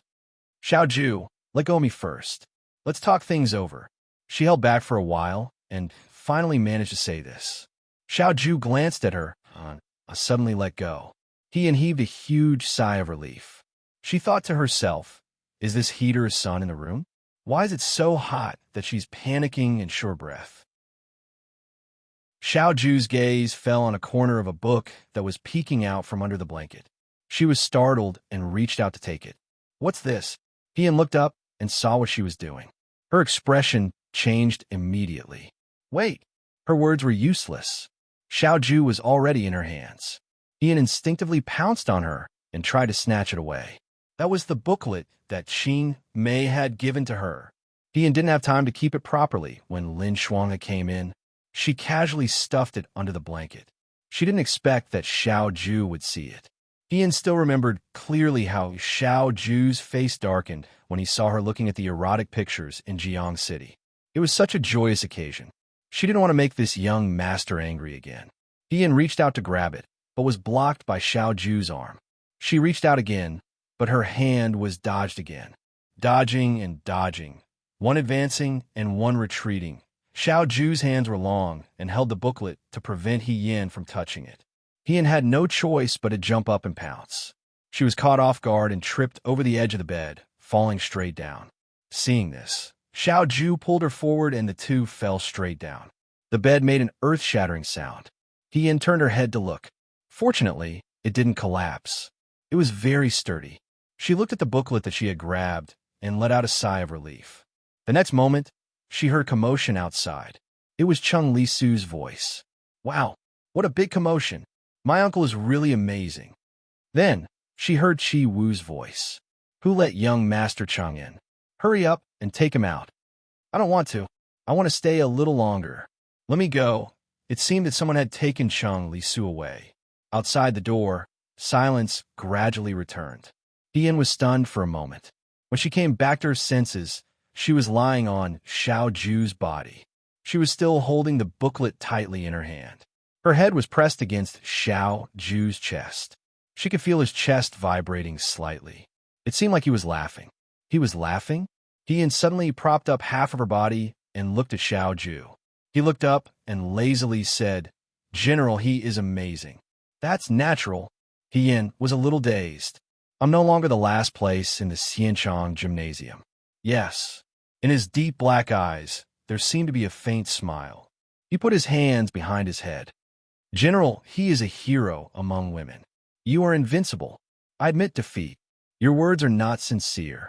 Ian pretended to be fierce. Since I won, shouldn't I be rewarded? Xiao Ju raised her voice slightly. What reward do you want? Ian was thinking. Suddenly, she felt the world spin. She and Xiao Ju had switched positions. She was at the bottom, and Xiao Ju was at the top. This person's eyes were like a beautiful dream in the window. The strong scent of wine and the scent of moon qilin mixed together. It was intoxicating. How about this reward? Her belt was slowly taken out. Ian's nervous voice trembled. Her fingers touched the trophy that she had just snatched. She asked, Xiao Ju, do you want to take a look first? No need. Someone chuckled. The curtain slid down and covered the beautiful night in the tent. General, he may not know, but men are self-taught when it comes to these things. The moon is silver, the stars are like rain, the red candle tears end, and the spring wind blows. Chapter 249. The sun shone in through the window. The red candle on the table had burned out, leaving only a little bit of red fire oil, like a blooming flower. A hand reached out from behind the curtain. He rubbed his eyes and sat up with his hands on his waist. This was a muddle-headed night, and also a night of fighting for the Red Cliffs. If she wanted to recall, forget it. It was better not to recall. She only thought that the phrase, "do whatever you want," was used on her in the end. Did she get any rewards? No. From the looks of it, the biggest winner was clearly Xiao Ju. Ian turned her head to look at her side, but it was empty. There was no one there. She was stunned for a moment, then looked outside. She was afraid that it was already too late. After bathing last night, she was so tired that she fell asleep immediately.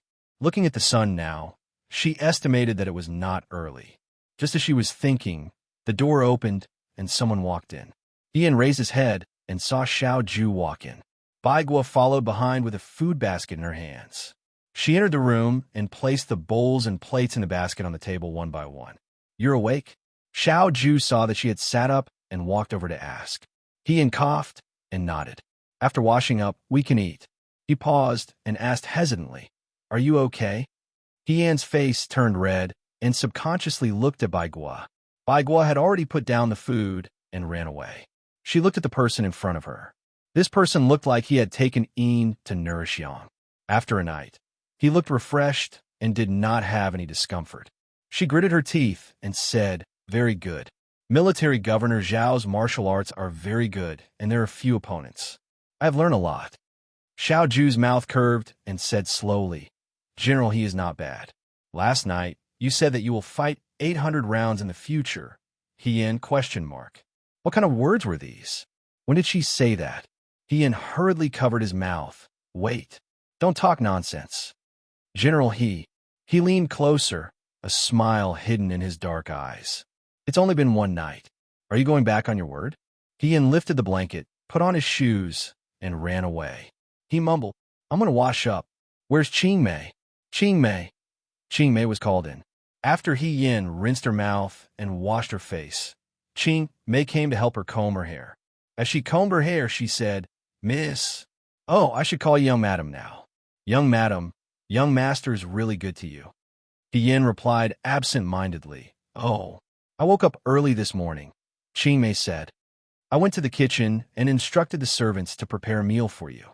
This servant originally wanted to wake you up, but young master didn't allow it. He said that you should sleep a little longer." Yin nodded. When he looked up, he saw that Qing Mei was grinning from ear to ear. Puzzled, he asked, "Why are you so happy?" Second young master is good to young madam. Of course, this servant is happy. Qing Mei looked as if she had picked up money. This servant will tell master and young master later that they can rest assured. Ian, after she washed up, she changed into a begonia red dress with narrow sleeves. Qing Mei combed her hair neatly. When she combed her hair into a bun, it didn't make her look old. Instead, it made her look cleaner and fresher. Yin tied the snake-patterned black jade pendant that Xiao Ju had given to her around her waist. Then, she walked into the small hall.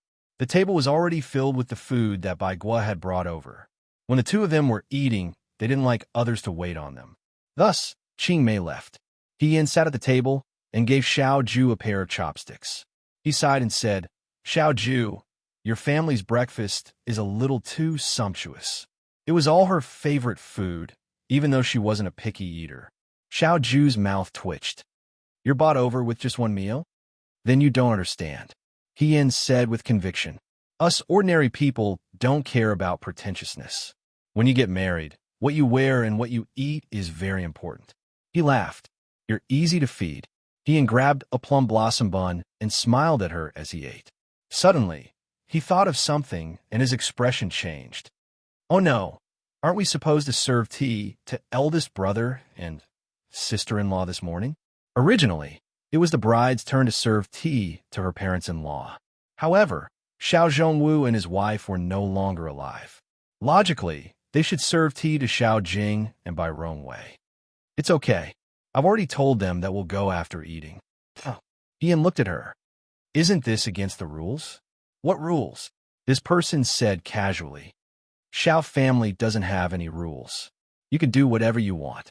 Ian was startled. Not to mention when she was in the He family, when she married into the Su family, before she went blind, she had to follow the rules every morning and night. Because she was a woman for a short time and then spent many years in the army, there were many rules that she wasn't clear about. She often made a fool of herself. At that time, whenever she thought of the word rules, she would have a headache. Now, someone was telling her to do whatever she wanted. She sneaked a glance at the person opposite her. Xiaoju noticed her gaze and asked, "What's wrong?" "Xiaoju," Hien said seriously, "in the Shuo capital, you're the first husband. You're really considerate of everything." Xiaoju's lips curled up. She said calmly, "Of course. After all, your husband fell in love with you at first sight during the Lantern Festival. The next day, he came to propose marriage. If you didn't agree to marry him, he would jump into the river and kill himself." Hien. He continued to say casually, "Our General He's skills in commanding troops have reached perfection. She's also very good at controlling her husband." Hien thought that it sounded familiar.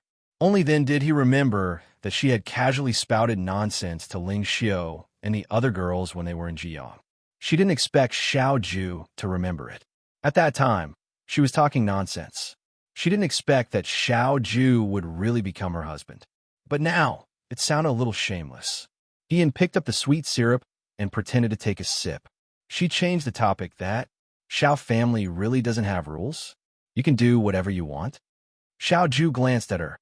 "You can't cheat. You can't meet a man at night."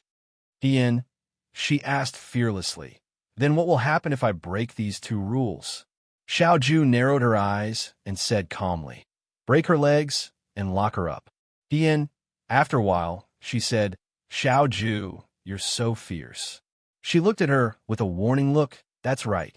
After breakfast, Hien and Xiaoju went to serve tea. Hien had lived in the Xiao mansion for a while, so he wasn't unfamiliar with Xiao Jing and his wife. After drinking the tea, Bai Rongwei took out a small box and handed it to Hien. She smiled and said, "This was prepared by me and his brother before Huaijin got married. Today, we can finally give it away." Hien smiled and thanked her. Bai Rongwei looked at the two of them again. The more she looked at them, the happier she felt. After Xiaoju was betrothed by Emperor Wenxian, Bai Rongwei heard a lot of people talking behind her back about how the second son of a Xiao family married a vulgar martial artist. Bai Rongwei was unhappy when she heard this. Later, when there were invitations, she would say that she wasn't feeling well and wouldn't go. Now that the two of them were walking together, they looked like a pair of jade. Moreover, who said that women should be gentle and polite? She saw that He Yin was lively, and Xiao Ju's expression had become more lively these days. He Yin talked for a while until Xiao Jing told her that it was time to rest. After Bai Rongwei became pregnant, Xiao Jing didn't dare to be careless. He Yin took the box and Xiao Ju out of the door and walked towards her courtyard. Halfway there, she couldn't help but open the box a little. She looked inside and saw that there were 3 hairbrushes made of white jade. From big to small, they were exquisite. Hairbrushes. She was startled. Xiaoju looked at her sideways. "You don't like them?" "No." He enclosed the box and hugged it. "I like them very much. They were more precious than gold, jade, or precious stones." Because of the wedding, Emperor Wenxian allowed Xiaoju to stay in the Fu for 1 more day. She didn't have anything to do today. He Yin and Bai Guo had just walked back to the courtyard when they saw Qing Mei and Bai Guo squatting on the ground. In front of them was a small mountain of congratulatory gifts tied with red silk. "Young mistress is here." Bai Guo smiled and stood up. "We're taking out the congratulatory gifts we received yesterday." "Young mistress, do you want to take a look?" He Yin saw that the congratulatory gifts almost filled half of the courtyard. He couldn't help but ask Xiao Ju, "Didn't they say that you are unapproachable and don't have good relations with people in the capital? How did you get so many congratulatory gifts? How many people came yesterday?" Xiao Ju didn't say anything. The corners of her lips curled up slightly. She looked proud.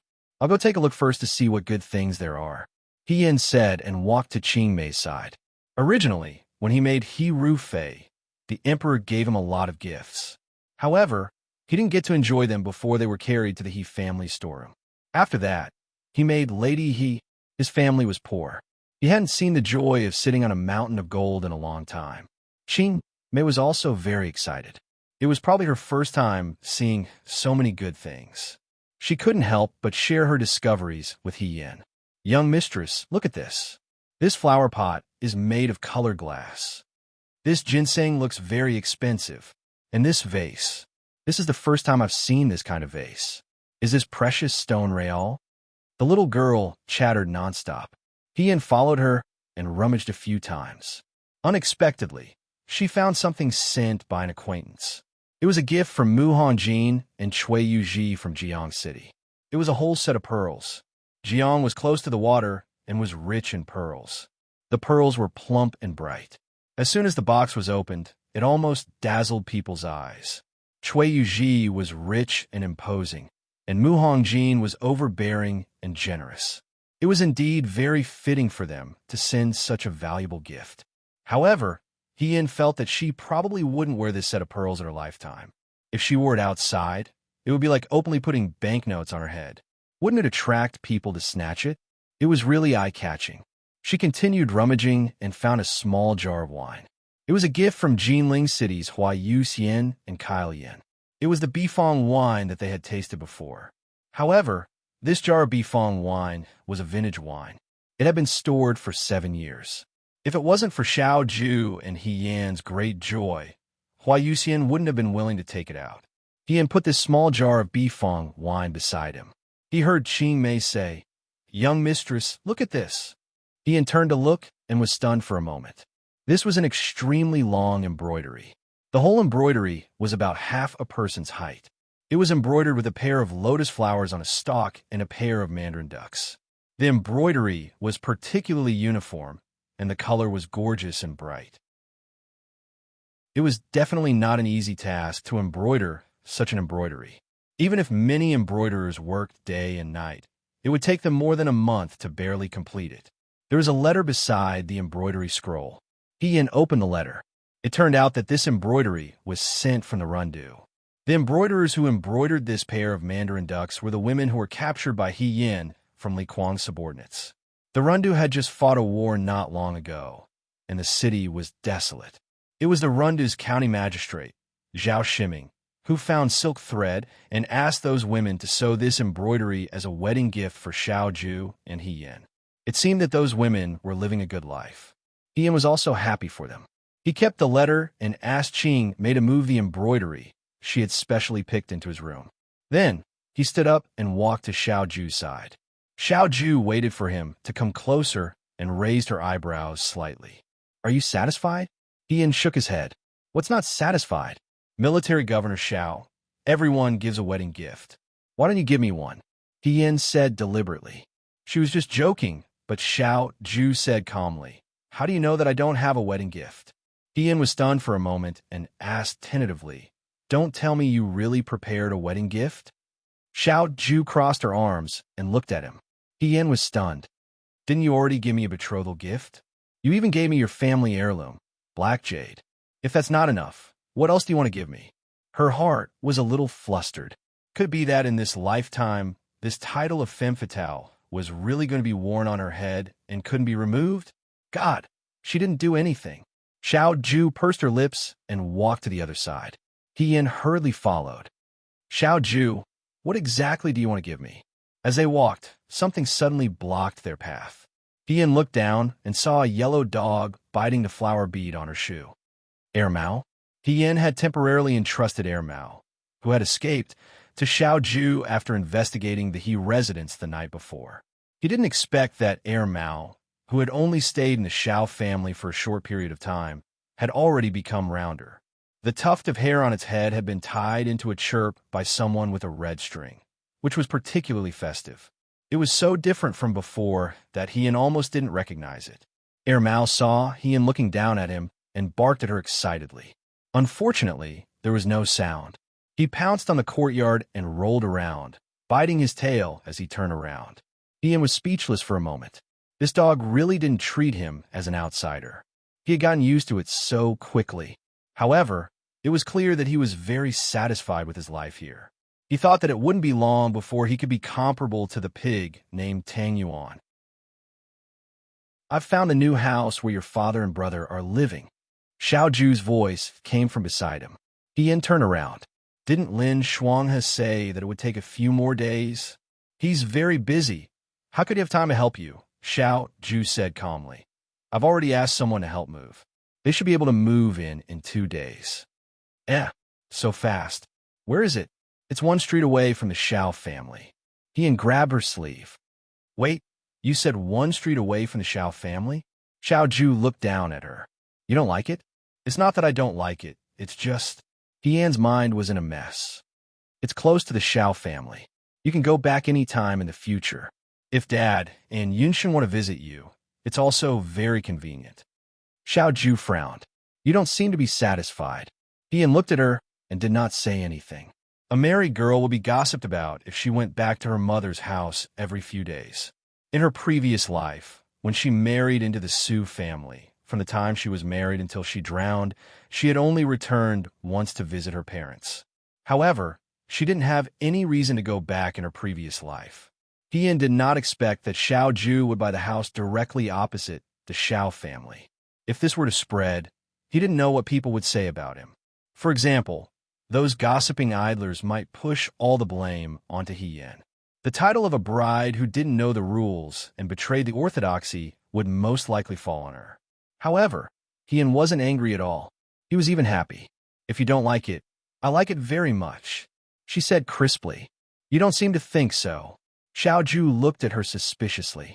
Yan grabbed his sleeve and held his arm. "Xiao Ju, I'm so touched. You've taken care of my father, my brother, and even my dog so well. Could it be that God saw how miserable I was in my previous life and sent you to me in this life?" Xiao Ju was speechless for a while. Then, she said, "So taking care of your dog will make you feel touched? You can't say that." Yan looked at Mao, who was playing in the yard. Her heart was filled with emotions. "But I didn't expect you to be such a nice person." There were many rumors in the world that could not be trusted. The so-called heartless, cruel, and merciless were all false rumors. In her previous life, she was a careful wife. Others told her that she had to be filial to her daughter, virtuous as a wife and a mother. She had to be quiet and chaste. She had to be disciplined. She had to be shameless. She had to be gentle. She had to be tolerant. She had to be respectful. She had to be virtuous. She didn't know who was the first person to put these shackles on a woman. But it seemed that these virtues had been passed down for thousands of years. Everyone took it for granted. Everyone was like this. But Xiao Ju had broken these shackles from the beginning. She didn't know that being a wife could be like this. She was free and carefree. Xiao Ju's posture was tall and straight. Hearing this, his other hand pulled down Yan's hand that was holding his and then covered it with his own palm. The moment their fingers interlocked, it was as if a small snowflake had landed on his heart. It flew past quickly, leaving behind a slight itch. "You don't have to be touched," he said calmly. "After all, when you are unhappy, your husband will use his skills to make you happy. He can't accept anyone else. He only loves you." This time, she was sure that Xiao Ju was indeed the #1 in the Xianchao mansion. She had only said it once in Jiang. She had forgotten it herself. But Xiao Ju still remembered it word for word. She held Xiao Ju's hand. It was as if she wanted to hold his hand until the end of time. She smiled and replied, "That can't be helped. A strong woman is afraid of a persistent man." Chapter 250. The new year in Shuo capital was a double blessing for the Xiao family, but for some families, it was like adding fuel to the fire. In the crown prince's residence, the Guang, Yin sat in his study, his face full of anxiety. After Su Jingfu fell, although a portion of the Su faction went to Chuzhou, Emperor Wenxuan's revenge was fierce and had lost many of his men. All these years, he did not have much ability and relied on Empress Zhang's family and Prime Minister Su's connections to stabilize his position as the crown prince. Although it was his own decision to abandon the rook to save the king, after making the decision, the Guang Yin regretted it. In these days, The Guang Yin appeared in front of Emperor Wen Xuan very frequently and started to interfere with the matters of the court. Emperor Zhang told him not to act rashly at this time. He had been close to Su Jingfu in the past, and Emperor Wen Xuan probably did not like him. Before the limelight passed, it was best to stay in the residence and not do anything. The Guang Yin agreed, but he was even more anxious inside. If his fourth son took advantage of his absence to say sweet words in front of Emperor Wen Xuan, who knew what would happen in the future? Now that Xiao Huaijin's power was growing, how could he fall behind at this time? Just as he was thinking, a servant came in and reported, "Your Highness, someone wants to see you." The Guang Yin said, "Come in." The person was wearing servant clothes and did not look very eye-catching, but when he raised his head, one could see that his appearance was slightly different from Wei Ren's. This was a Yudo. "Your Highness, this servant is here on Lord Meningbu's orders to pass a message to your Highness." Meningbu? The Guang Yin narrowed his eyes and asked the others in the hall to leave. Then he looked at this person. "Your envoy is still alive?" After the Heavenly Star platform, Emperor Wen Xuan had ordered people to put all the envoys from Yudo under house arrest. Until now, he had not said what to do. The Guang Yin had tried to get someone to send a message to Meningbu, but it was too tightly guarded and they never found a chance. He did not expect Meningbu's men to come knocking on his door. As if afraid that the Guang Yin would not believe him, the servant stepped forward and showed the Guang Yin the seal in his sleeve. "If you want me to save your lord, then go back," the Guang Yin said impatiently. "Imperial Father is still angry. This consort doesn't want to add fuel to the fire. Your Highness, you haven't been to court recently, so I'm afraid you don't know. The fourth prince has been very favored by His Majesty recently, and the courtiers in the court also want to support him." It would have been better if he hadn't said that. Once he said that, Guang Yin's expression turned ugly. He sneered and said, "How could I not know? Concubine Lan attends to him every day," the servant said in a low voice. "Sir Meningbu asked me to ask His Highness if he's just going to sit and wait for death." The crown prince slammed the teacup in front of him against the wall with a bang. "Shut up." He was furious. Emperor Wen Xuan favored the concubine Lan more than just a day or two. The Guang Yin knew that if he was not the eldest son, if Emperor Wen Xuan did not have to worry about public opinion, he would have already made the Guang Yin the crown prince. It was all because the Guang Yin was concubine Lan's son, that bitch.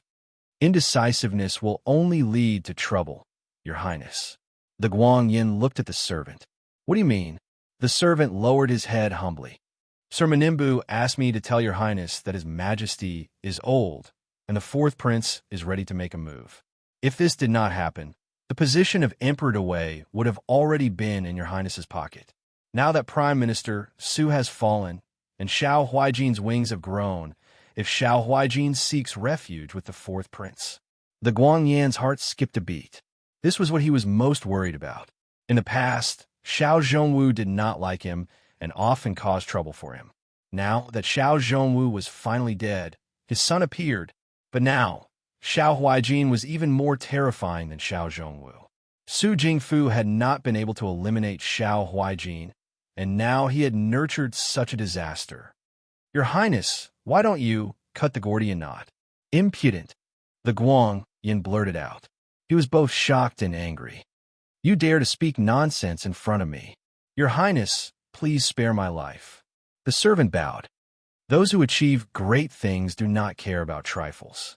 Being kind to others is being cruel to yourself. Otherwise, with Your Highness' benevolence, I'm afraid the fourth prince will take advantage of this loophole. But now, the servant's voice seemed to be bewitching.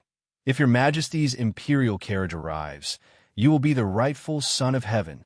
The rightful son of heaven. The Guang Yin, shut up. It was as if a demon's box of bewitchment had been opened. Thoughts that had not been moved before were now uncontrollably floated to the surface of his mind. He understood what Meningbu meant, but although he had secretly fought with the Guang Shua in the past, he had never thought of killing his father. Although Emperor Wen Xuan favored the Guang Shua, he treated him well. Although in the previous dynasty, There were many cases of father and son killing each other, but the Guangyin felt that he did not have to go to this extent. Emperor Wen Xuan did not have many children, and the Dao Wei had always valued rules. When the time came, Emperor Wen Xuan would naturally pass the throne to him. Emperor Zhang and the Guangyin both thought so. But year after year, day after day, this wait seemed to be endless. Emperor Wen Xuan seemed to be deliberately avoiding something. After waiting for so long, not only did he not receive the imperial edict, but he also waited for the gradual rise of the Guangsha. In the past few years, wasn't he secretly communicating with the Yudo because he was becoming less and less confident? If Emperor Wen Xuan had done what he was supposed to do, he would not be in this situation. Until now, he had been restricted in many ways. In this battle for the throne, he had unknowingly fallen from being the victor to being at a disadvantage. If he allowed the Guangsha to continue like this, his heart was fiercely stirred by evil thoughts. He might as well go all the way. The servant kneeling on the ground saw the changes in the crown prince's expression. He kindly advised, "Your Highness, this servant has already conveyed His Excellency's message. Your Highness should consider it carefully. As long as you can sit in that position, everything you do now will be worth it." Since ancient times, which one of those who achieved great things did not shed blood on the road? "Your Highness, please reconsider." The Guangyin was provoked by his words and became impatient. He reprimanded, "All right, this prince knows. Get out." Just like when he came, the servant quietly left. The Guangyin looked at the broken pieces of the teacup on the ground. A trace of haze gradually crept into his eyes. After a while, he seemed to have been awakened and hurriedly left the hall. After the Guangyin left, the servants of the crown prince's residence came in to clean up the debris on the ground. A beautiful servant walked out from the back of the hall and smiled gently. "Let me do it, Miss Ingxiang." The servant did not dare to fight with her. Everyone knew that the most favored servant in the crown prince's residence was this servant called Ingxiang. The crown prince had once argued with the crown princess because of her. However, Ingxiang had a gentle personality and never gave the servants any face. She got along well with the other servants. Ingxiang half knelt and gently picked up the broken pieces on the ground. Her expression was as gentle as ever. Her long eyelashes drooped down to hide the strange emotions in her eyes. Meningbu's people actually instigated the crown prince to kill the emperor. At this juncture, it was not a good time. The Chu residence at night was excessively quiet. Ever since Prime Minister Su fell from power, the three legitimate sons of the Chu family, who were originally afraid of Chu Zhao, gradually became arrogant. Chu Zhao did not have Su Jingfu's support, even though he was still an official in the court. Who knew how long that would last? Perhaps one day Emperor Wen Xian would blame Chu Zhao for his resentment towards Su Jingfu. No one could say for sure. Madame Chu would occasionally mock and ridicule Chu Zhao when she saw him. As for Chu Linfeng, he almost did not see Chu Zhao anymore. He was a completely different person from the warm concern he had for Chu Zhao before the incident. Chu Zhao himself was not affected by these things. He continued to do what he was supposed to do every day. The wound on his chest had not fully healed yet. As he was recuperating in the residence, he rarely saw his colleagues. He very cleverly avoided this critical time. His trusted aide walked in and took out a letter from his pocket. "Fourth young master, there is news from Miss Ingxiang again." Chu Zhao took the letter and opened it.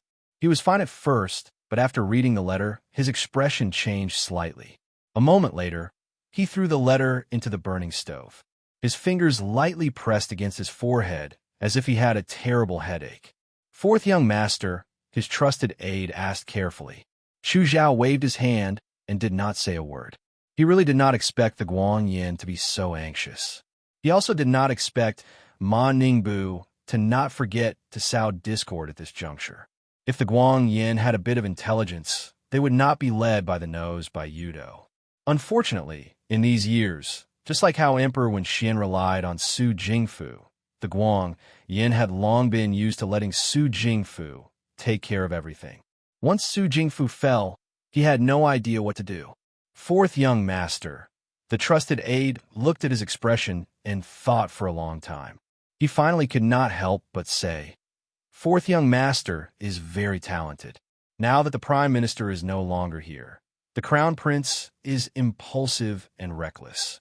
Fourth prince knows how to conceal his strength and bide his time. The situation in the imperial court is different from the past. A fine bird chooses a tree to nest in. The crown prince is incompetent. Why not follow fourth prince? These words were disgraceful, but Chu Zhao had always treated his subordinates well. Therefore, his subordinates were always more daring than other trusted aides. Hearing this, Chu Zhao released his hand and looked at the oil lamp on the table. The flame in the oil lamp was slightly swayed by the cold wind that came in through the window. He said, If Xiao Huaijin was not here, of course I could. But now, even if it was for Xiao Huaijin's sake, fourth prince would not use me. Even if the remaining remnants of Su Jingfu went to defect, it did not seem to be as important as Xiao Ju. At this juncture, the Guangyin needed Xiao Huaijin's strength. Because Xiao Zhongwu and Su Jingfu were mortal enemies, the Guangyin would not give up on Xiao Huaijin and choose him. But if we continue on this path to the end, it's not that I want to continue on this path to the end, Chu Zhao interrupted him. It's that there has never been a second path for me to take. Perhaps this was destined many years ago, when he first met Su Jingfu and knelt under Su Jingfu's tutelage. Then, fourth young master, what should we do now? I need to go to the crown prince's residence. A trace of worry flashed through his brows. Although it seemed that Meninbu's words might have caused the crown prince to have other thoughts, his words might not be of any use. But since they were already on the same boat, if something happened to the crown prince, he would not be safe either. He could only do his best. In Cunning Palace, Empress Zhang sat quietly on a soft couch, her eyes closed as she listened to the zither player play. The sound of the zither was clear and peaceful, able to soothe the impatience in people's hearts. Ever since Su Jingfu's accident, she often had insomnia at night, and the amount of time she could sleep each day was very little. Once she closed her eyes, her eyelids would often twitch violently, as if indicating that something was about to happen. Emperor Wenxuan's health was getting worse and worse, and he did not attend court every few days. Lin Xingtan had checked on him several times, and only said that he would be fine after taking good care of his body. But in Empress Zhang's heart, she felt that this was not the case. She was also somewhat anxious. Prime Minister Su's fall was something that no one had expected. Although everyone knew that there would be a battle between Su Jingfu and Xiao Ju. But no one expected that Xiao Ju would use troops on the border battlefield and use magic in the court. Evidence after evidence nailed the opponent to death on the board. Empress Zhang was not sure whether Su Jingfu's incident would implicate the Guangyin. Sometimes, Empress Zhang felt that she could see through her husband, Emperor Wenxuan, but sometimes she felt that she did not know him at all. Back then, Emperor Wenxuan was still the crown prince, but he relied on the fact that he was the legitimate son who crawled out of the late empress's womb to obtain the position of crown prince. As the daughter of the prime minister, Empress Zhang had many fantasies about her husband before she married him. But when she became the crown prince's consort, she realized that her husband was just an ordinary man who was obsessed with poetry and singing every day and indulged in pleasure. He had no ambition, no political talent, and no natural domineering aura of the royal family. If his identity was removed, he would be no different from the ordinary man on the street. Empress Zhang was an ambitious woman, but her ambition had always been satisfied too smoothly. Because her husband, who was the emperor, was too mediocre, she did not even have the interest to be jealous in the imperial harem later on. Just like Emperor Wenxuan's ordinary and stable life, as long as her son, Guangyin, ascended the throne in the future, she would be the Empress Dowager, falling from one supreme position to another. Empress Zhang had always thought this way, until Concubine Lan appeared. Emperor Wenxuan doted on Concubine Lan very much. Originally, Empress Zhang did not care about the emperor's favor.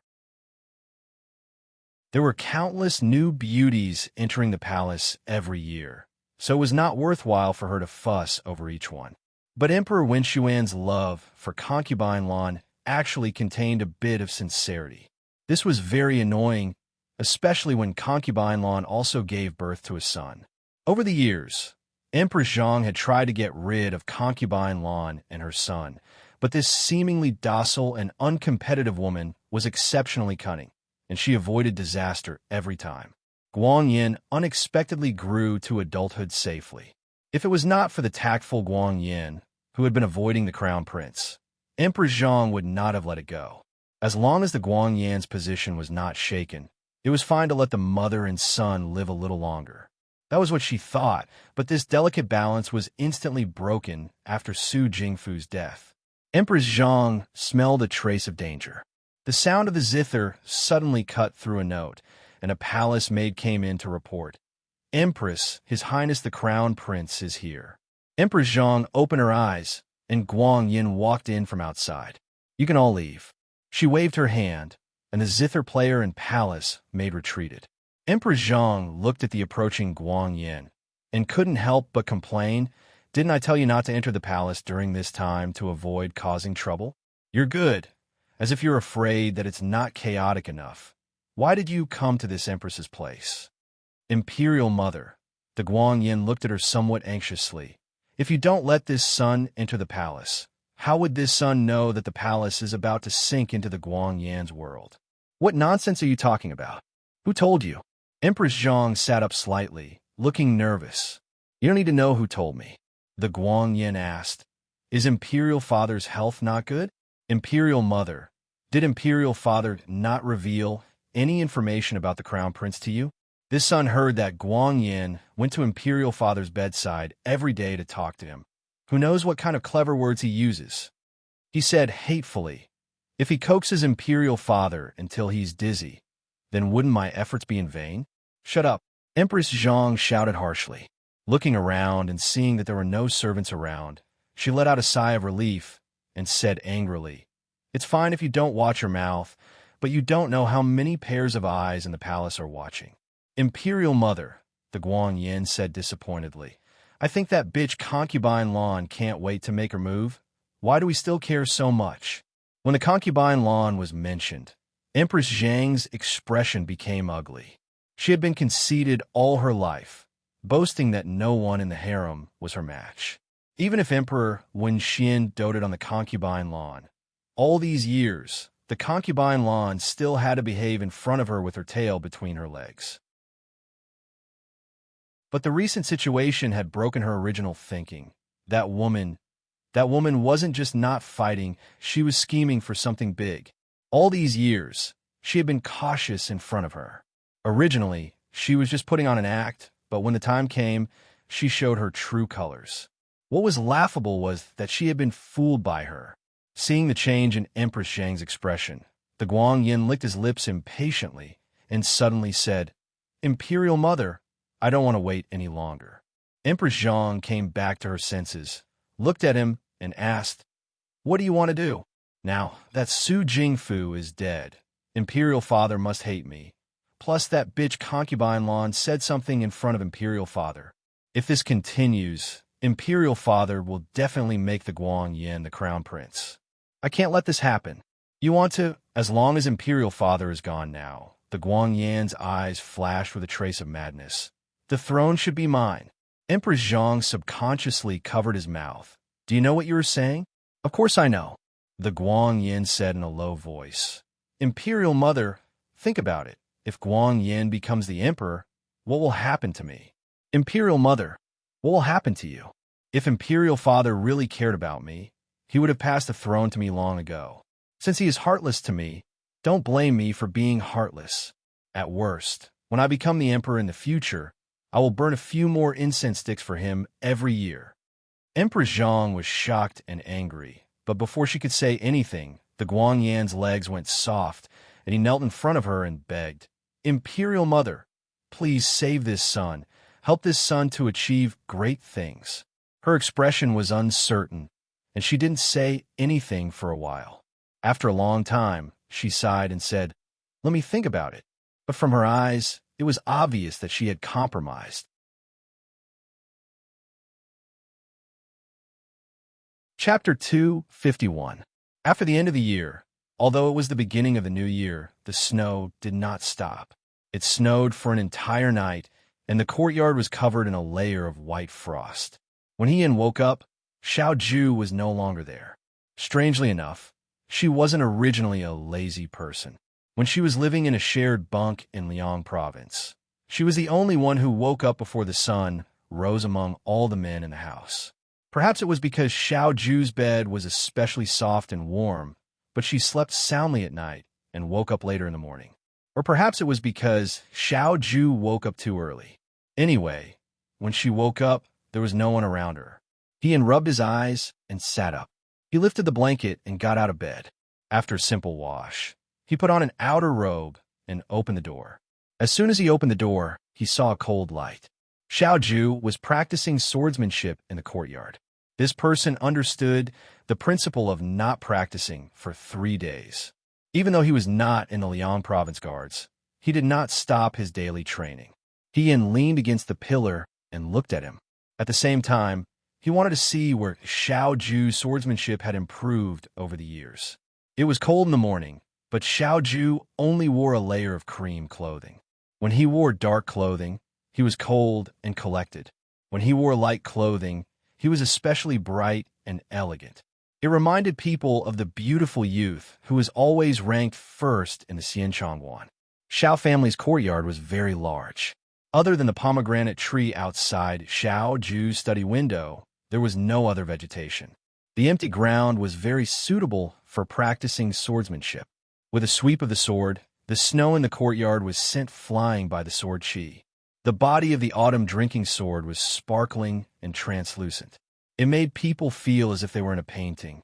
Ian looked, and his own hands began to itch. He walked back into the room and grabbed the green jade hanging on the wall.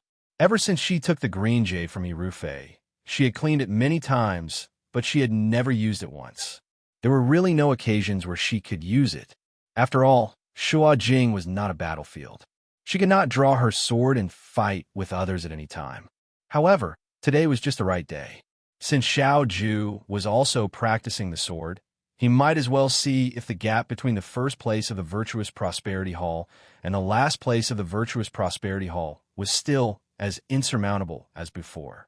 Ian took off her cloak and took Qing Lang with her. With a chuckle, she walked out of the door. Xiao Ju's back was facing her. She suddenly pulled out her sword and stabbed towards Xiao Ju's back. She called out, "Xiao Ju, let me test your sword." The young man abruptly turned his head, and the autumn wine in his hand met with Qing Lang's, producing a crisp sound. In the next moment, both of them took a few steps back. Xiao Ju looked at her and raised her eyebrows slightly. "A sword duel? You don't dare?" He lightly tapped the ground with the tip of his toes, laughing loudly as he charged towards him while brandishing his sword. "I'll keep you company." His voice also carried a layer of warmth, sounding especially pleasant in the snowy morning. Qing Mei was holding a broom. When she came out, she saw the two of them practicing the sword in the courtyard. She was momentarily stunned. Although she knew that Yin was powerful, she had always heard about it from others. She had never seen it with her own eyes. Now that she saw Yan's sword move so smoothly, she was both amazed and nervous. She muttered, "Young master, you have to be merciful. Our young madam's body is delicate and weak." Fei Nu just happened to walk in from outside. Hearing this, she could not help but glance at Ian. Ian was tilting his head to avoid Xiao Ju's autumn wine. He kicked a pomegranate tree trunk in the courtyard, borrowing the force to fly back. That kick seemed casual, but the entire tree trunk trembled slightly, causing the snow to rustle and fall to the ground. He withdrew his gaze. He really could not see where the words delicate and weak came from. He turned his head to look at Xiao Ju. It was a very pleasant thing to compete with Xiao Ju. This person's swordsmanship was already excellent back then. Now, after many years, it became more and more exquisite. It was a little similar to Yan's own swordsmanship. After all, her swordsmanship was taught by Xiao Ju at the beginning. Until now, there were still some traces of the original swordsmanship. It was just that the idiot who always accidentally got hit on the head by the scabbard in the bamboo forest under the moonlight now had a long sword in her hand. She was extremely agile, like a flying dragon and a flying swallow. It was difficult to determine the winner in a short time. Bodyguard Fei knew Qing Mei did not understand, so she asked the person beside her, "Is young master going easy on young madam?" "No need." Fei Nu was slightly surprised. Young madam's swordsmanship is very good. Tian's swordsmanship was exquisite and strange. When Lu Buwang first saw her as a woman, there were many changes in her swordsmanship. She did not stick to the form and was full of changes. With a green sword in her hand, it was like a green cloud, dazzling people. Xiao Ju's swordsmanship was more stable. The sword Qi was strong, and the stronger the opponent, the stronger it became. Even when he encircled around her, she could still break his swordsmanship. Drinking autumn was cold, reflecting the snow on the ground like a mirror. After more than 10 swordsmanship, Hien suddenly stepped back, lowered her head, and covered her chest with her hand. Seeing this, Xiao Ju paused, immediately put away her long sword, and stepped forward to support her. "What's wrong?" Hien was half-hugged by him. Suddenly, she raised her head and smiled slyly. Xiao Ju was stunned. The next moment, she slapped her palm. Xiao Ju reached out to block it, but she was still pushed back a few steps. A wise man should be cut down by his emotions. Using a beauty as the basis for a matter, losing one's will and weakening one's body can turn defeat into victory. The girl held a long sword and said proudly, "Military Governor Xiao is not good enough. You can't even see through the beauty trap." "Beauty trap?" he asked slowly. After a moment, he chuckled and counterattacked with his sword. Hien raised her sword to block it. The two of them fought for dozens of swordsmanship. Xiao Ju restrained Hien's arm with one hand, and Hien's hand was restrained from behind. This person even had time to tease her in her ear. "You call yourself a beauty? You are so confident." A warrior can be killed, but not humiliated. Hien suddenly turned around, pulled out her hand, pressed her sword forward, and then turned around to stab with her sword. The young man's eyes moved slightly. He suddenly put his sword behind his back and stood facing the tip of her sword. Hien was caught off guard. The sword in Hien's hand was coming at him fiercely. Seeing that the tip of the sword was about to pierce through his chest, Hien panicked and forcefully pulled back his sword. However, as the sword moved forward, she was also pulled forward by the sword. There was no way to avoid it, and she fell into Xiao Ju's arms. Xiao Ju was forced to hug her tightly. "What are you doing?" Hien said angrily. Xiao Ju replied calmly, "If one does not harm oneself, the victim will be real."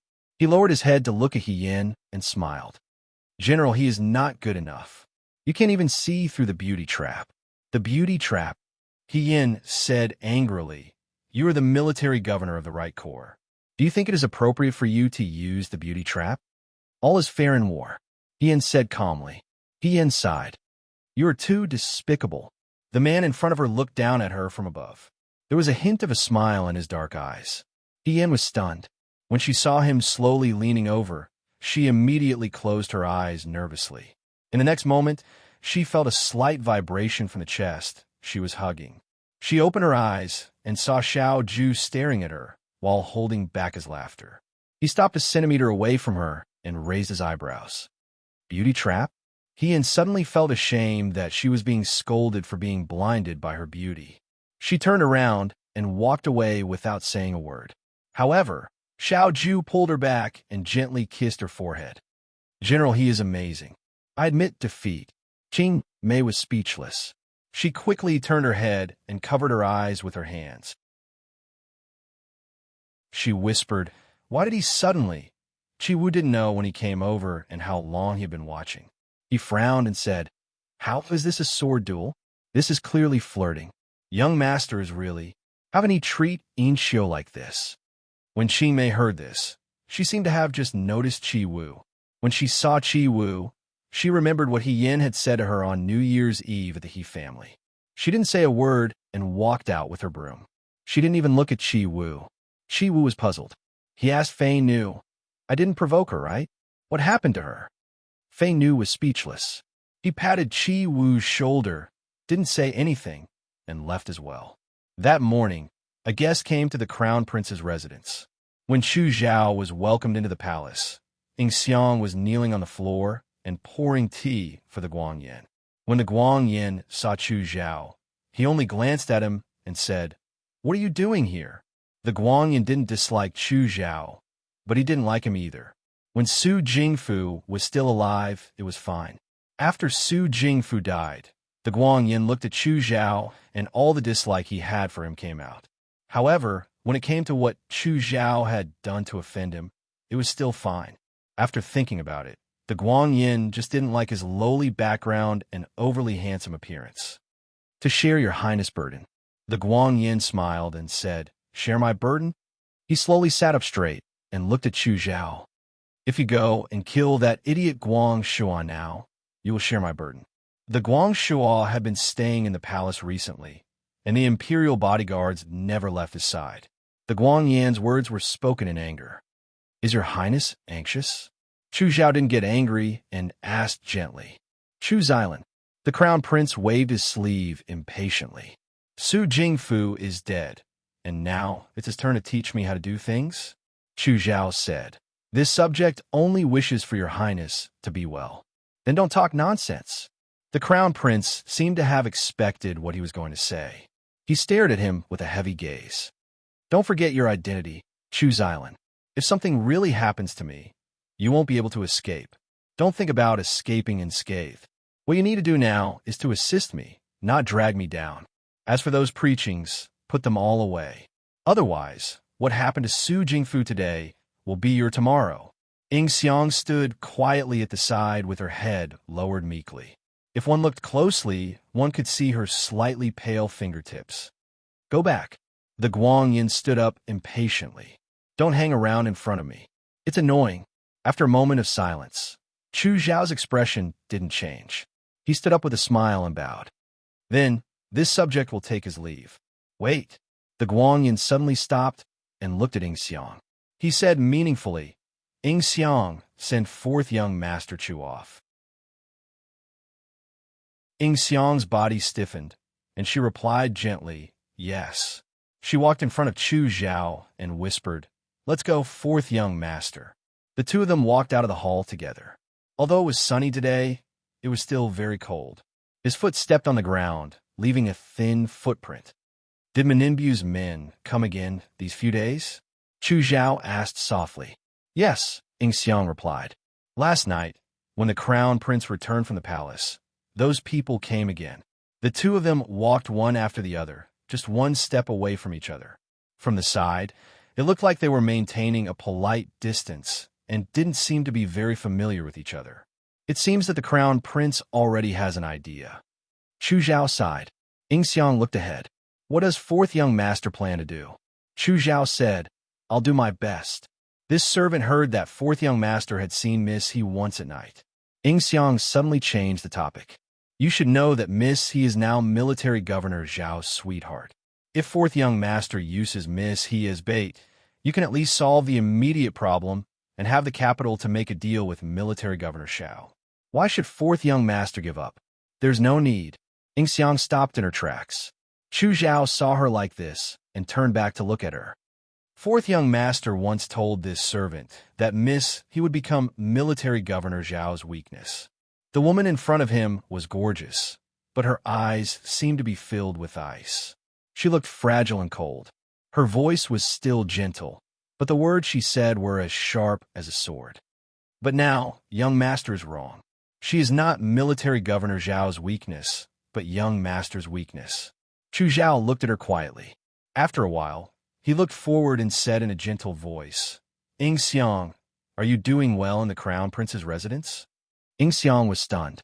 The coldness that had gathered in her eyes earlier instantly dissipated into smoke. Her expression became somewhat perplexed. After a while, she lowered her head and said, "This servant is doing very well." Chu Zhao smiled. "If you're doing well, then it's fine." He continued to walk forward. Ing Xiang paused for a moment, then followed him. The carriage stopped in front of the crown prince's residence. Chu Zhao looked back at her. "Let's go back. You've been out for too long." I'm afraid His Highness will be dissatisfied. Ing Xiang raised the corners of her mouth and smiled at him. But there was a hint of sadness in her smile. Chu Zhao got up and got into the carriage. The carriage gradually drove away. Ing Xiang didn't go back immediately. She just stood at the door and looked in the direction the carriage gradually disappeared. Only when she couldn't see anything did she slowly turn around and walk inside. There was no one in the hall. The servant who was waiting on her said, "Miss Ing Xiang, His Highness wants you to go to the bedchamber." Her body trembled slightly, and her lips turned pale. She paused for a moment, then lifted her skirt and walked towards the bedchamber. As soon as she arrived at the bedchamber, she saw the crown prince leaning against the soft couch.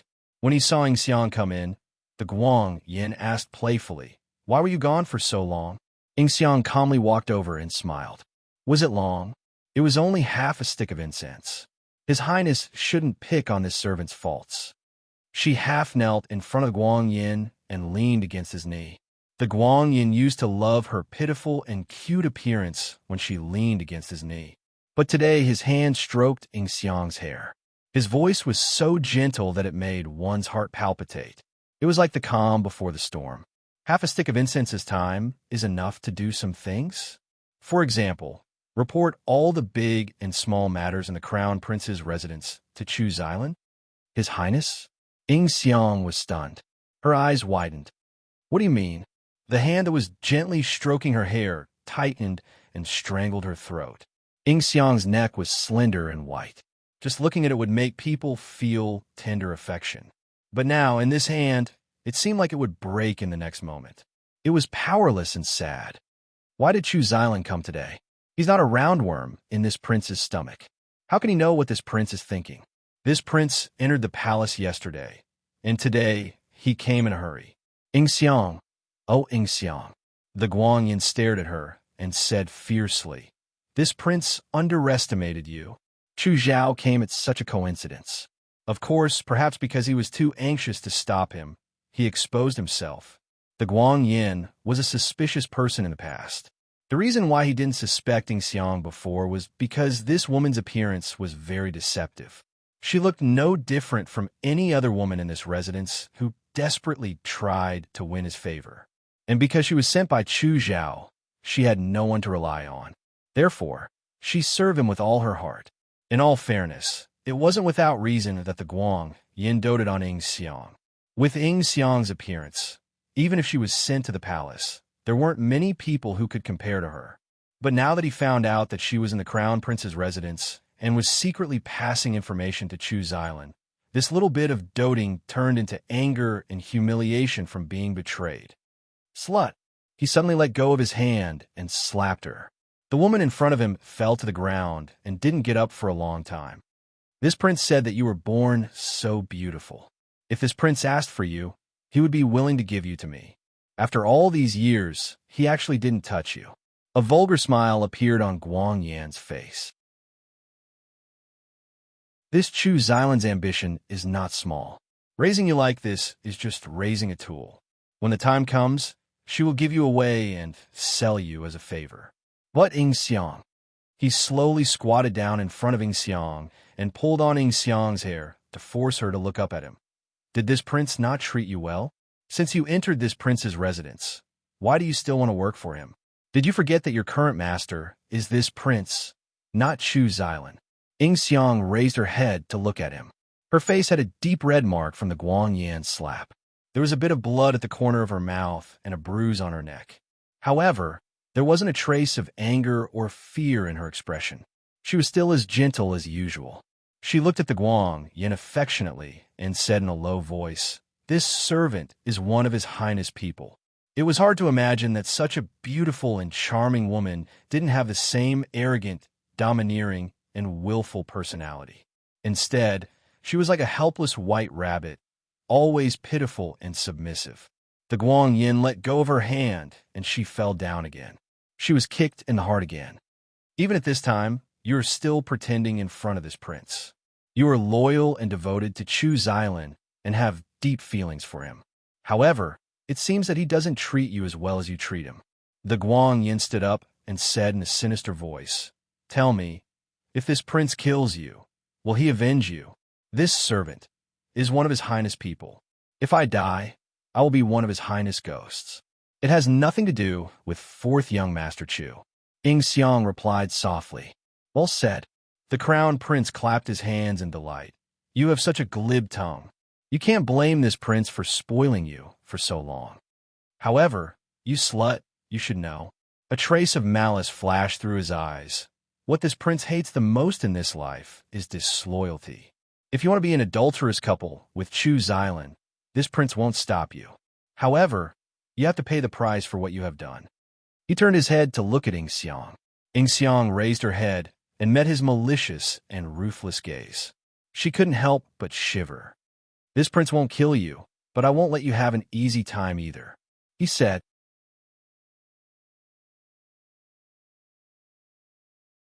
Chapter 252. After the beginning of spring, it no longer snowed in Shuo capital.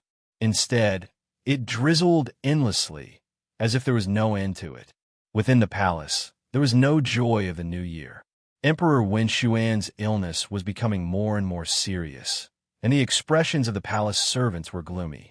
Even the spring rain was dyed with a layer of gloominess.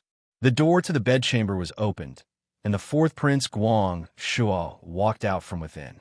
These days, he had been visiting Emperor Wen Xuan very frequently. Emperor Wen Xuan had always doted on this son of his, and the palace servants did not find it strange. Although they did not dare to openly discuss it, the palace servants secretly thought to themselves that although the Guang Yin was the crown prince, it was hard to say who would inherit the throne in the future. In the bedchamber, Emperor Wen Xuan lay on the bed, staring at the bright yellow curtains on the dragon bed. In the past few days, he had told concubine Lan not to come here every day. It was not for any other reason, but because he was afraid that outsiders would see it and spread rumors. People's hearts were hard to predict. If it was in the past, it would not be a problem. However, now that he could not even attend court, he was afraid that he would not be able to protect concubine Lan and her son as well as before. Thinking about Guang Shuo, Emperor Wen Xuan sighed in his heart. Guang Shuo was extremely good. He had both ability and integrity, and was also filial. Putting everything else aside, if he had a bit more decisiveness and coldness, he would be a rare wise emperor in a way. However, it was because of his kindness and soft-heartedness that Emperor Wen Xuan treated him differently, because this kind of Guang Shuo was more like his own son. Unfortunately, even so, Emperor Wen Xuan was unable to change the crown prince at this time and hand the throne to Guang Shuo. Once he did so, the imperial court would definitely be in chaos. Based on the Guang Yan's personality, it was likely that the imperial family's sons would immediately fight each other and blood would be spilled in the main hall. If he was in the prime of his life, he would be able to suppress all of this. However, he was already old. All these years, the courtiers had followed the Guang Shuo, followed the Guang Shuo, followed the Guang Yin, followed the Guang Yin. Everyone had their own thoughts, and he could no longer control them. But, in the end, there had to be a result. Emperor Wen Xian was startled when he heard a slight noise coming from the door. He thought it was a palace servant. Then, he heard a Guang Yan's voice. "Father, is he asleep?" It was a Guang Yan. He was carrying a redwood basket in his hand. When he saw Emperor Wen Xuan, who was lying on the bed, about to get up, he hurriedly went forward and helped Emperor Wen Xuan up. He leaned against the headboard and called out, "Father, why are you here?" Emperor Wen Xuan asked. As soon as he spoke, he was shocked to find that his voice was unusually hoarse. "I heard that father was sick, and I was terrified." The Guang Yin seemed to be a little nervous. After thinking about it, I decided to come into the imperial palace to see father. Is father's body healthy? The Guang Yin had always been domineering and arrogant. This was the first time he had shown such a helpless expression. Emperor Wen Xuan looked at him and suddenly sighed. Ever since Su Jingfu's accident, the Guang Yin rarely came to the imperial palace. Of course, Emperor Wen Xuan knew that the Guang Yin had been close to Su Jingfu in the past because he was afraid that Su Jingfu would implicate him, so he deliberately avoided the limelight. Emperor Wenxuan was also angry with the Guangyin. It was also because of his relationship with Su Jingfu that he particularly hated him. However, the Guangyin was his son, and he did not have many sons. Therefore, this was the reason why the Guangyin was still safe and sound until now. It was because the Supreme Court had received Emperor Wenxuan's verbal order to bypass the Crown Prince and the Guangyin in all cases related to Su Jingfu. Seeing that Emperor Wenxuan was staring at him, he did not know what he was thinking. The Guangyin was a little uneasy. He subconsciously opened the redwood basket and took out a small bowl of soup. Imperial Father, this is the ginseng soup that I ordered from the Imperial kitchen. The Guangyin said anxiously. Imperial Father, please drink some. Emperor Wenxuan looked at him. For some reason, he suddenly remembered that when the Guangyin was young, before the Guangshui was born, he only had one eldest son, the Guangyin, and he had sincerely cherished him. At that time, the Guangyin was only 4 years old. He was not as cruel and ruthless as he was now. He was still a small child. Emperor Zhang gave the Guangyin a bowl of sweet soup. The Guangyin could not bear to eat it. He carried the bowl all the way from Cunning Palace to the imperial study. The wet nurse who chased after him knelt down in fear and begged for mercy. Emperor Wenxuan held the Guangyin on his knees and asked with a smile, Why did you bring this bowl to me? Imperial Father. The child could not speak clearly. He struggled to raise the bowl to his mouth. This is delicious. Imperial Father, please drink some. When Emperor Wenxuan heard this, he laughed heartily. You are so young, but you still think about me. I did not dote on you for nothing. Emperor Wenxuan had already forgotten the taste of that bowl of sweet soup. The laughter seemed to have come from yesterday, but in the blink of an eye, the Guangyin had already grown up. He was no longer the child who would hold a bowl to his knees and act coquettishly. He was also a loss. After so many years, what exactly did he do wrong to cause the situation today?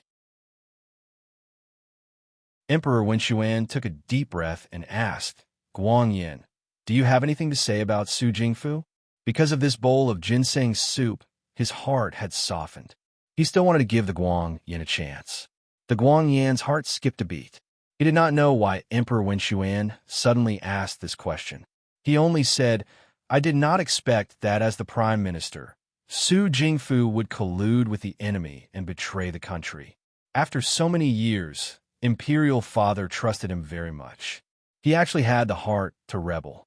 This crime should be punished.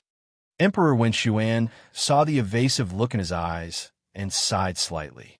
He shook his head and said, When I was young, I read that a scholar is in charge of governing an official. Like a hunter controlling an eagle, he takes the eagle to its back and controls it when it is hungry and full. Do not let it be full, and do not let it be hungry. When it is hungry, it does not have enough strength. When it is full, it flies. In the imperial court, old officials like Su Jingfu are like an eagle with a full belly. They are thick-skinned and shameless. They do not eat without doing anything, and they are content with riches and honor. I do not like them when I reward them, and I do not fear when I punish them. I must not use them for the way. The Guangyin listened absent-mindedly. His gaze fell on the bowl of ginseng soup. He said, This son will follow Imperial Father's teachings. That Su Jingfu is really hateful. This son was deceived by him. It is also this son's fault. If I had discovered Su Jingfu's disloyal heart earlier, I would not have let those Yudo succeed. Emperor Wenxuan looked at him deeply. Guangyin, it is better to correct yourself than to commit a crime. At this moment, the emperor's eyes, which were originally cloudy, were exceptionally clear. It was as if he could see through people's souls. The Guangyin suddenly lowered his head. He picked up the bowl of ginseng soup and brought it to Emperor Wenxuan. He smiled and said, Imperial Father, you must be tired after talking so much. The ginseng soup will turn cold if you don't drink it. Let's finish the soup first. Emperor Wenxuan saw his earnest expression. He was not as frivolous as he used to be. He thought that the incident with Su Jingfu had finally made the Guangyin improve a little. Emperor Wenxuan nodded. The Guangyin sat beside Emperor Wenxuan. He picked up the bowl, scooped up some soup with a silver spoon, and brought it to Emperor Wenxuan's mouth. Emperor Wenxuan was stunned. Aren't you going to test the soup? Test the soup?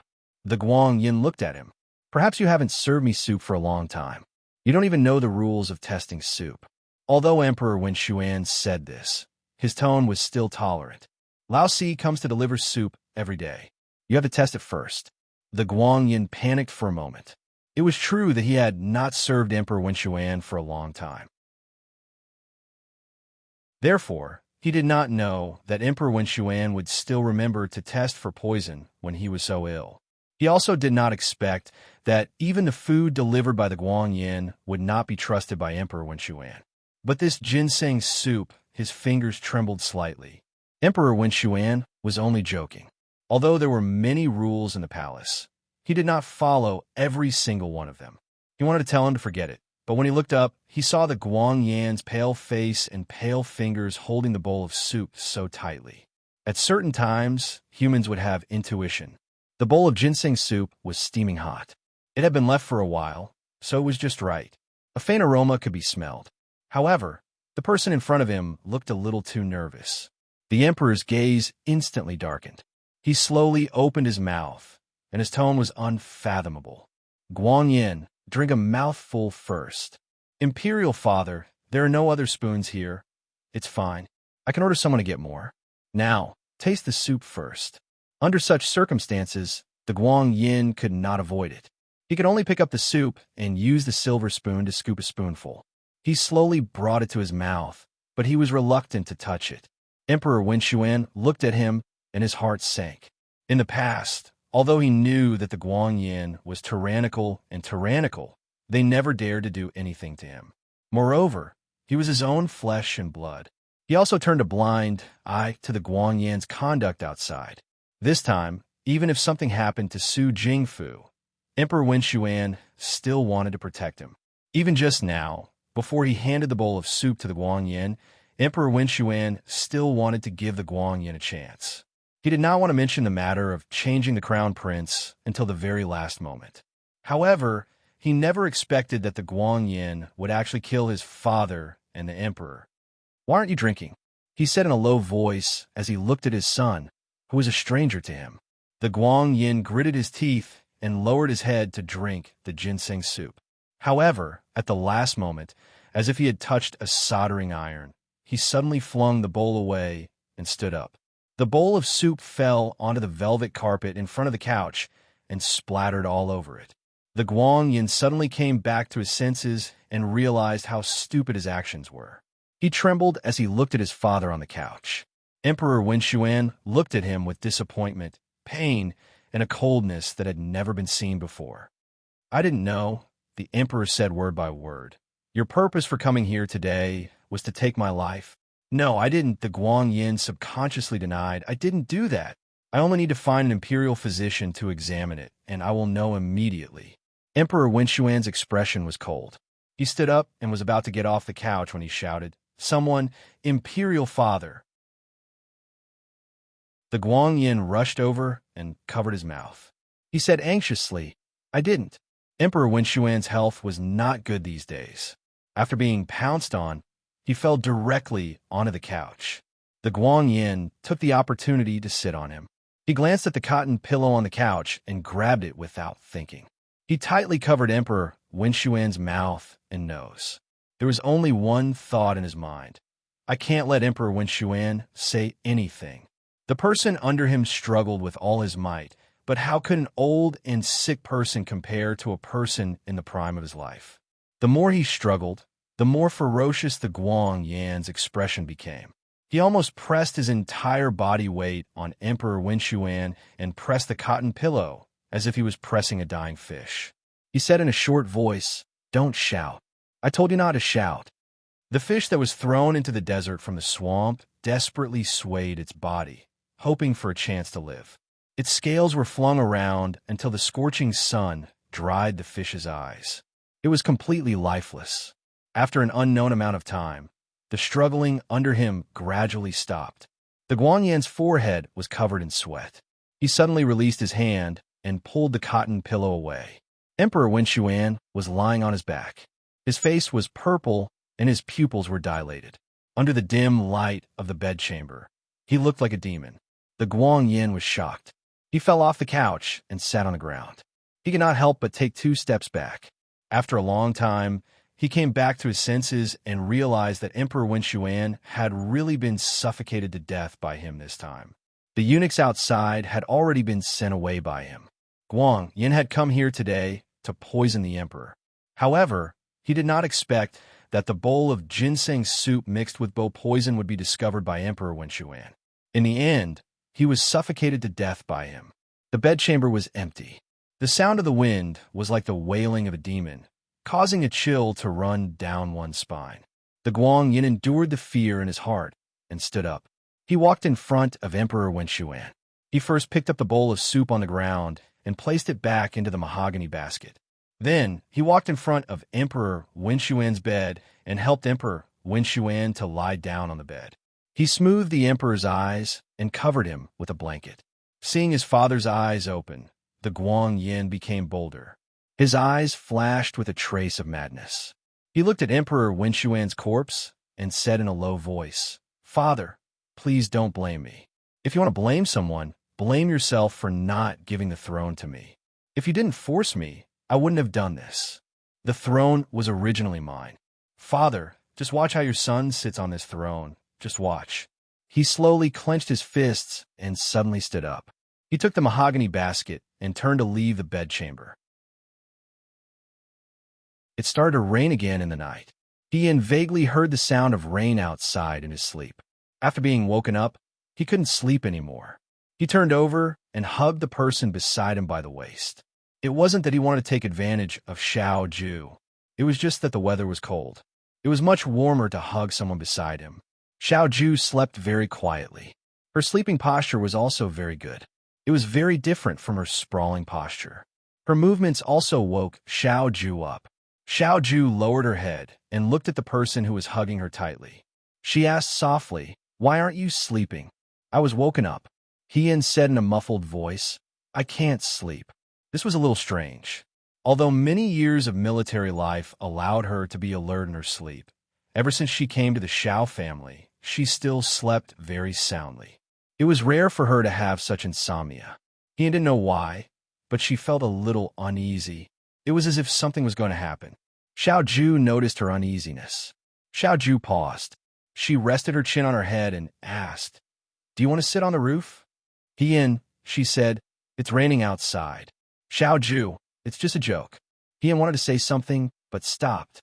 She felt that after Su Jingfu's death, things weren't over yet. The battle between the Guang Yin and the fourth prince had just begun. Whether it was Xiao Ju or the Xiao family, they were in a delicate position. She was afraid that it wouldn't be easy to resolve.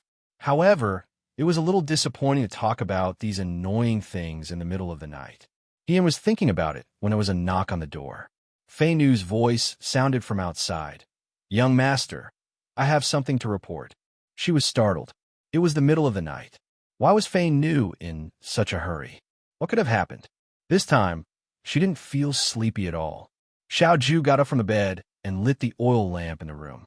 Hien also got up from the bed and put on his clothes. When the door was opened, the wind and rain from outside drifted in. The room suddenly became much colder. Fei Nu walked in. His clothes were wet, and his expression was serious. Xiao Ju asked him, "What's the matter?" "There's news from the palace. The emperor has passed away." Hien and Xiao Ju were both shocked when they heard this. Xiao Ju frowned. "When?" "The news just came." Fei Nu said, "Young master, do you want to go to the palace?" Xiao Ju thought for a moment and said, "I understand. Go and prepare the carriage. I'll go to the palace immediately." Fei Nu nodded and left. Hien took 2 steps forward with the oil lamp in his hand. He couldn't hide his surprise. The emperor, she didn't expect Emperor Wen Xian to suddenly pass away. Although there were rumors about Emperor Wen Xian's poor health these days, this news was too sudden. She was confused. There were many rumors about Emperor Wen Xian. However, in Hien's opinion, although he wasn't a wise emperor, he was definitely not a fatuous one. Xiao Ju was getting dressed when Hien asked, "Do you want me to go to the palace with you?" Fei Nu's words were simple. No one knew what was going on in the palace. "No need. You stay in the residence." Xiao Ju said, I'll go to the palace first to see what's going on. He nodded. Although he was anxious, he knew that Xiao Ju was right. Her position was not high enough for her to go to the palace in such a situation. As the young mistress of a Xiao family, there was no reason for her to go. But Xiao Ju saw her worried expression and turned around to pat her shoulder. Don't worry. I'll go back to the residence immediately after I see what's going on. Xiao Ju, be careful, she reminded her. Xiao Ju got dressed, picked up her sword, and went out. Ian was no longer in the mood to continue sleeping. He walked to the window and opened it. The fine raindrops drifted into the room along with the wind outside. The table was instantly covered with a thin layer of water droplets.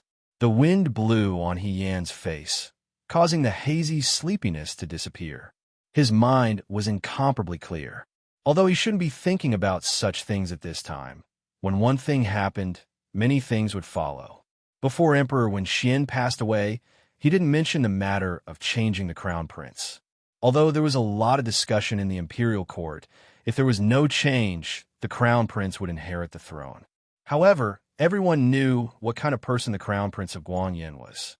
Although the Guangyin wasn't implicated in the Su Jingfu case, Yan had asked Xiao Ju before.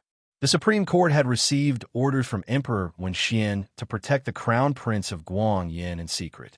Emperor Wenxian didn't have the heart to touch the crown prince because the crown prince was his blood. However, as the future Emperor Dawei, a despicable person who could lead a wolf into the house for the sake of power was not fit to be the emperor. The rain seemed to have no end, and so did the night. You're tuning in to the Romance Rendezvous YouTube channel. We're so grateful for your support, and don't forget to subscribe to join us on this incredible journey through captivating stories. Your generosity through donations truly makes a world of difference, as it's the primary source of revenue that allows me to expand and enhance this channel for you. Thank you from the bottom of my heart for being a part of this adventure.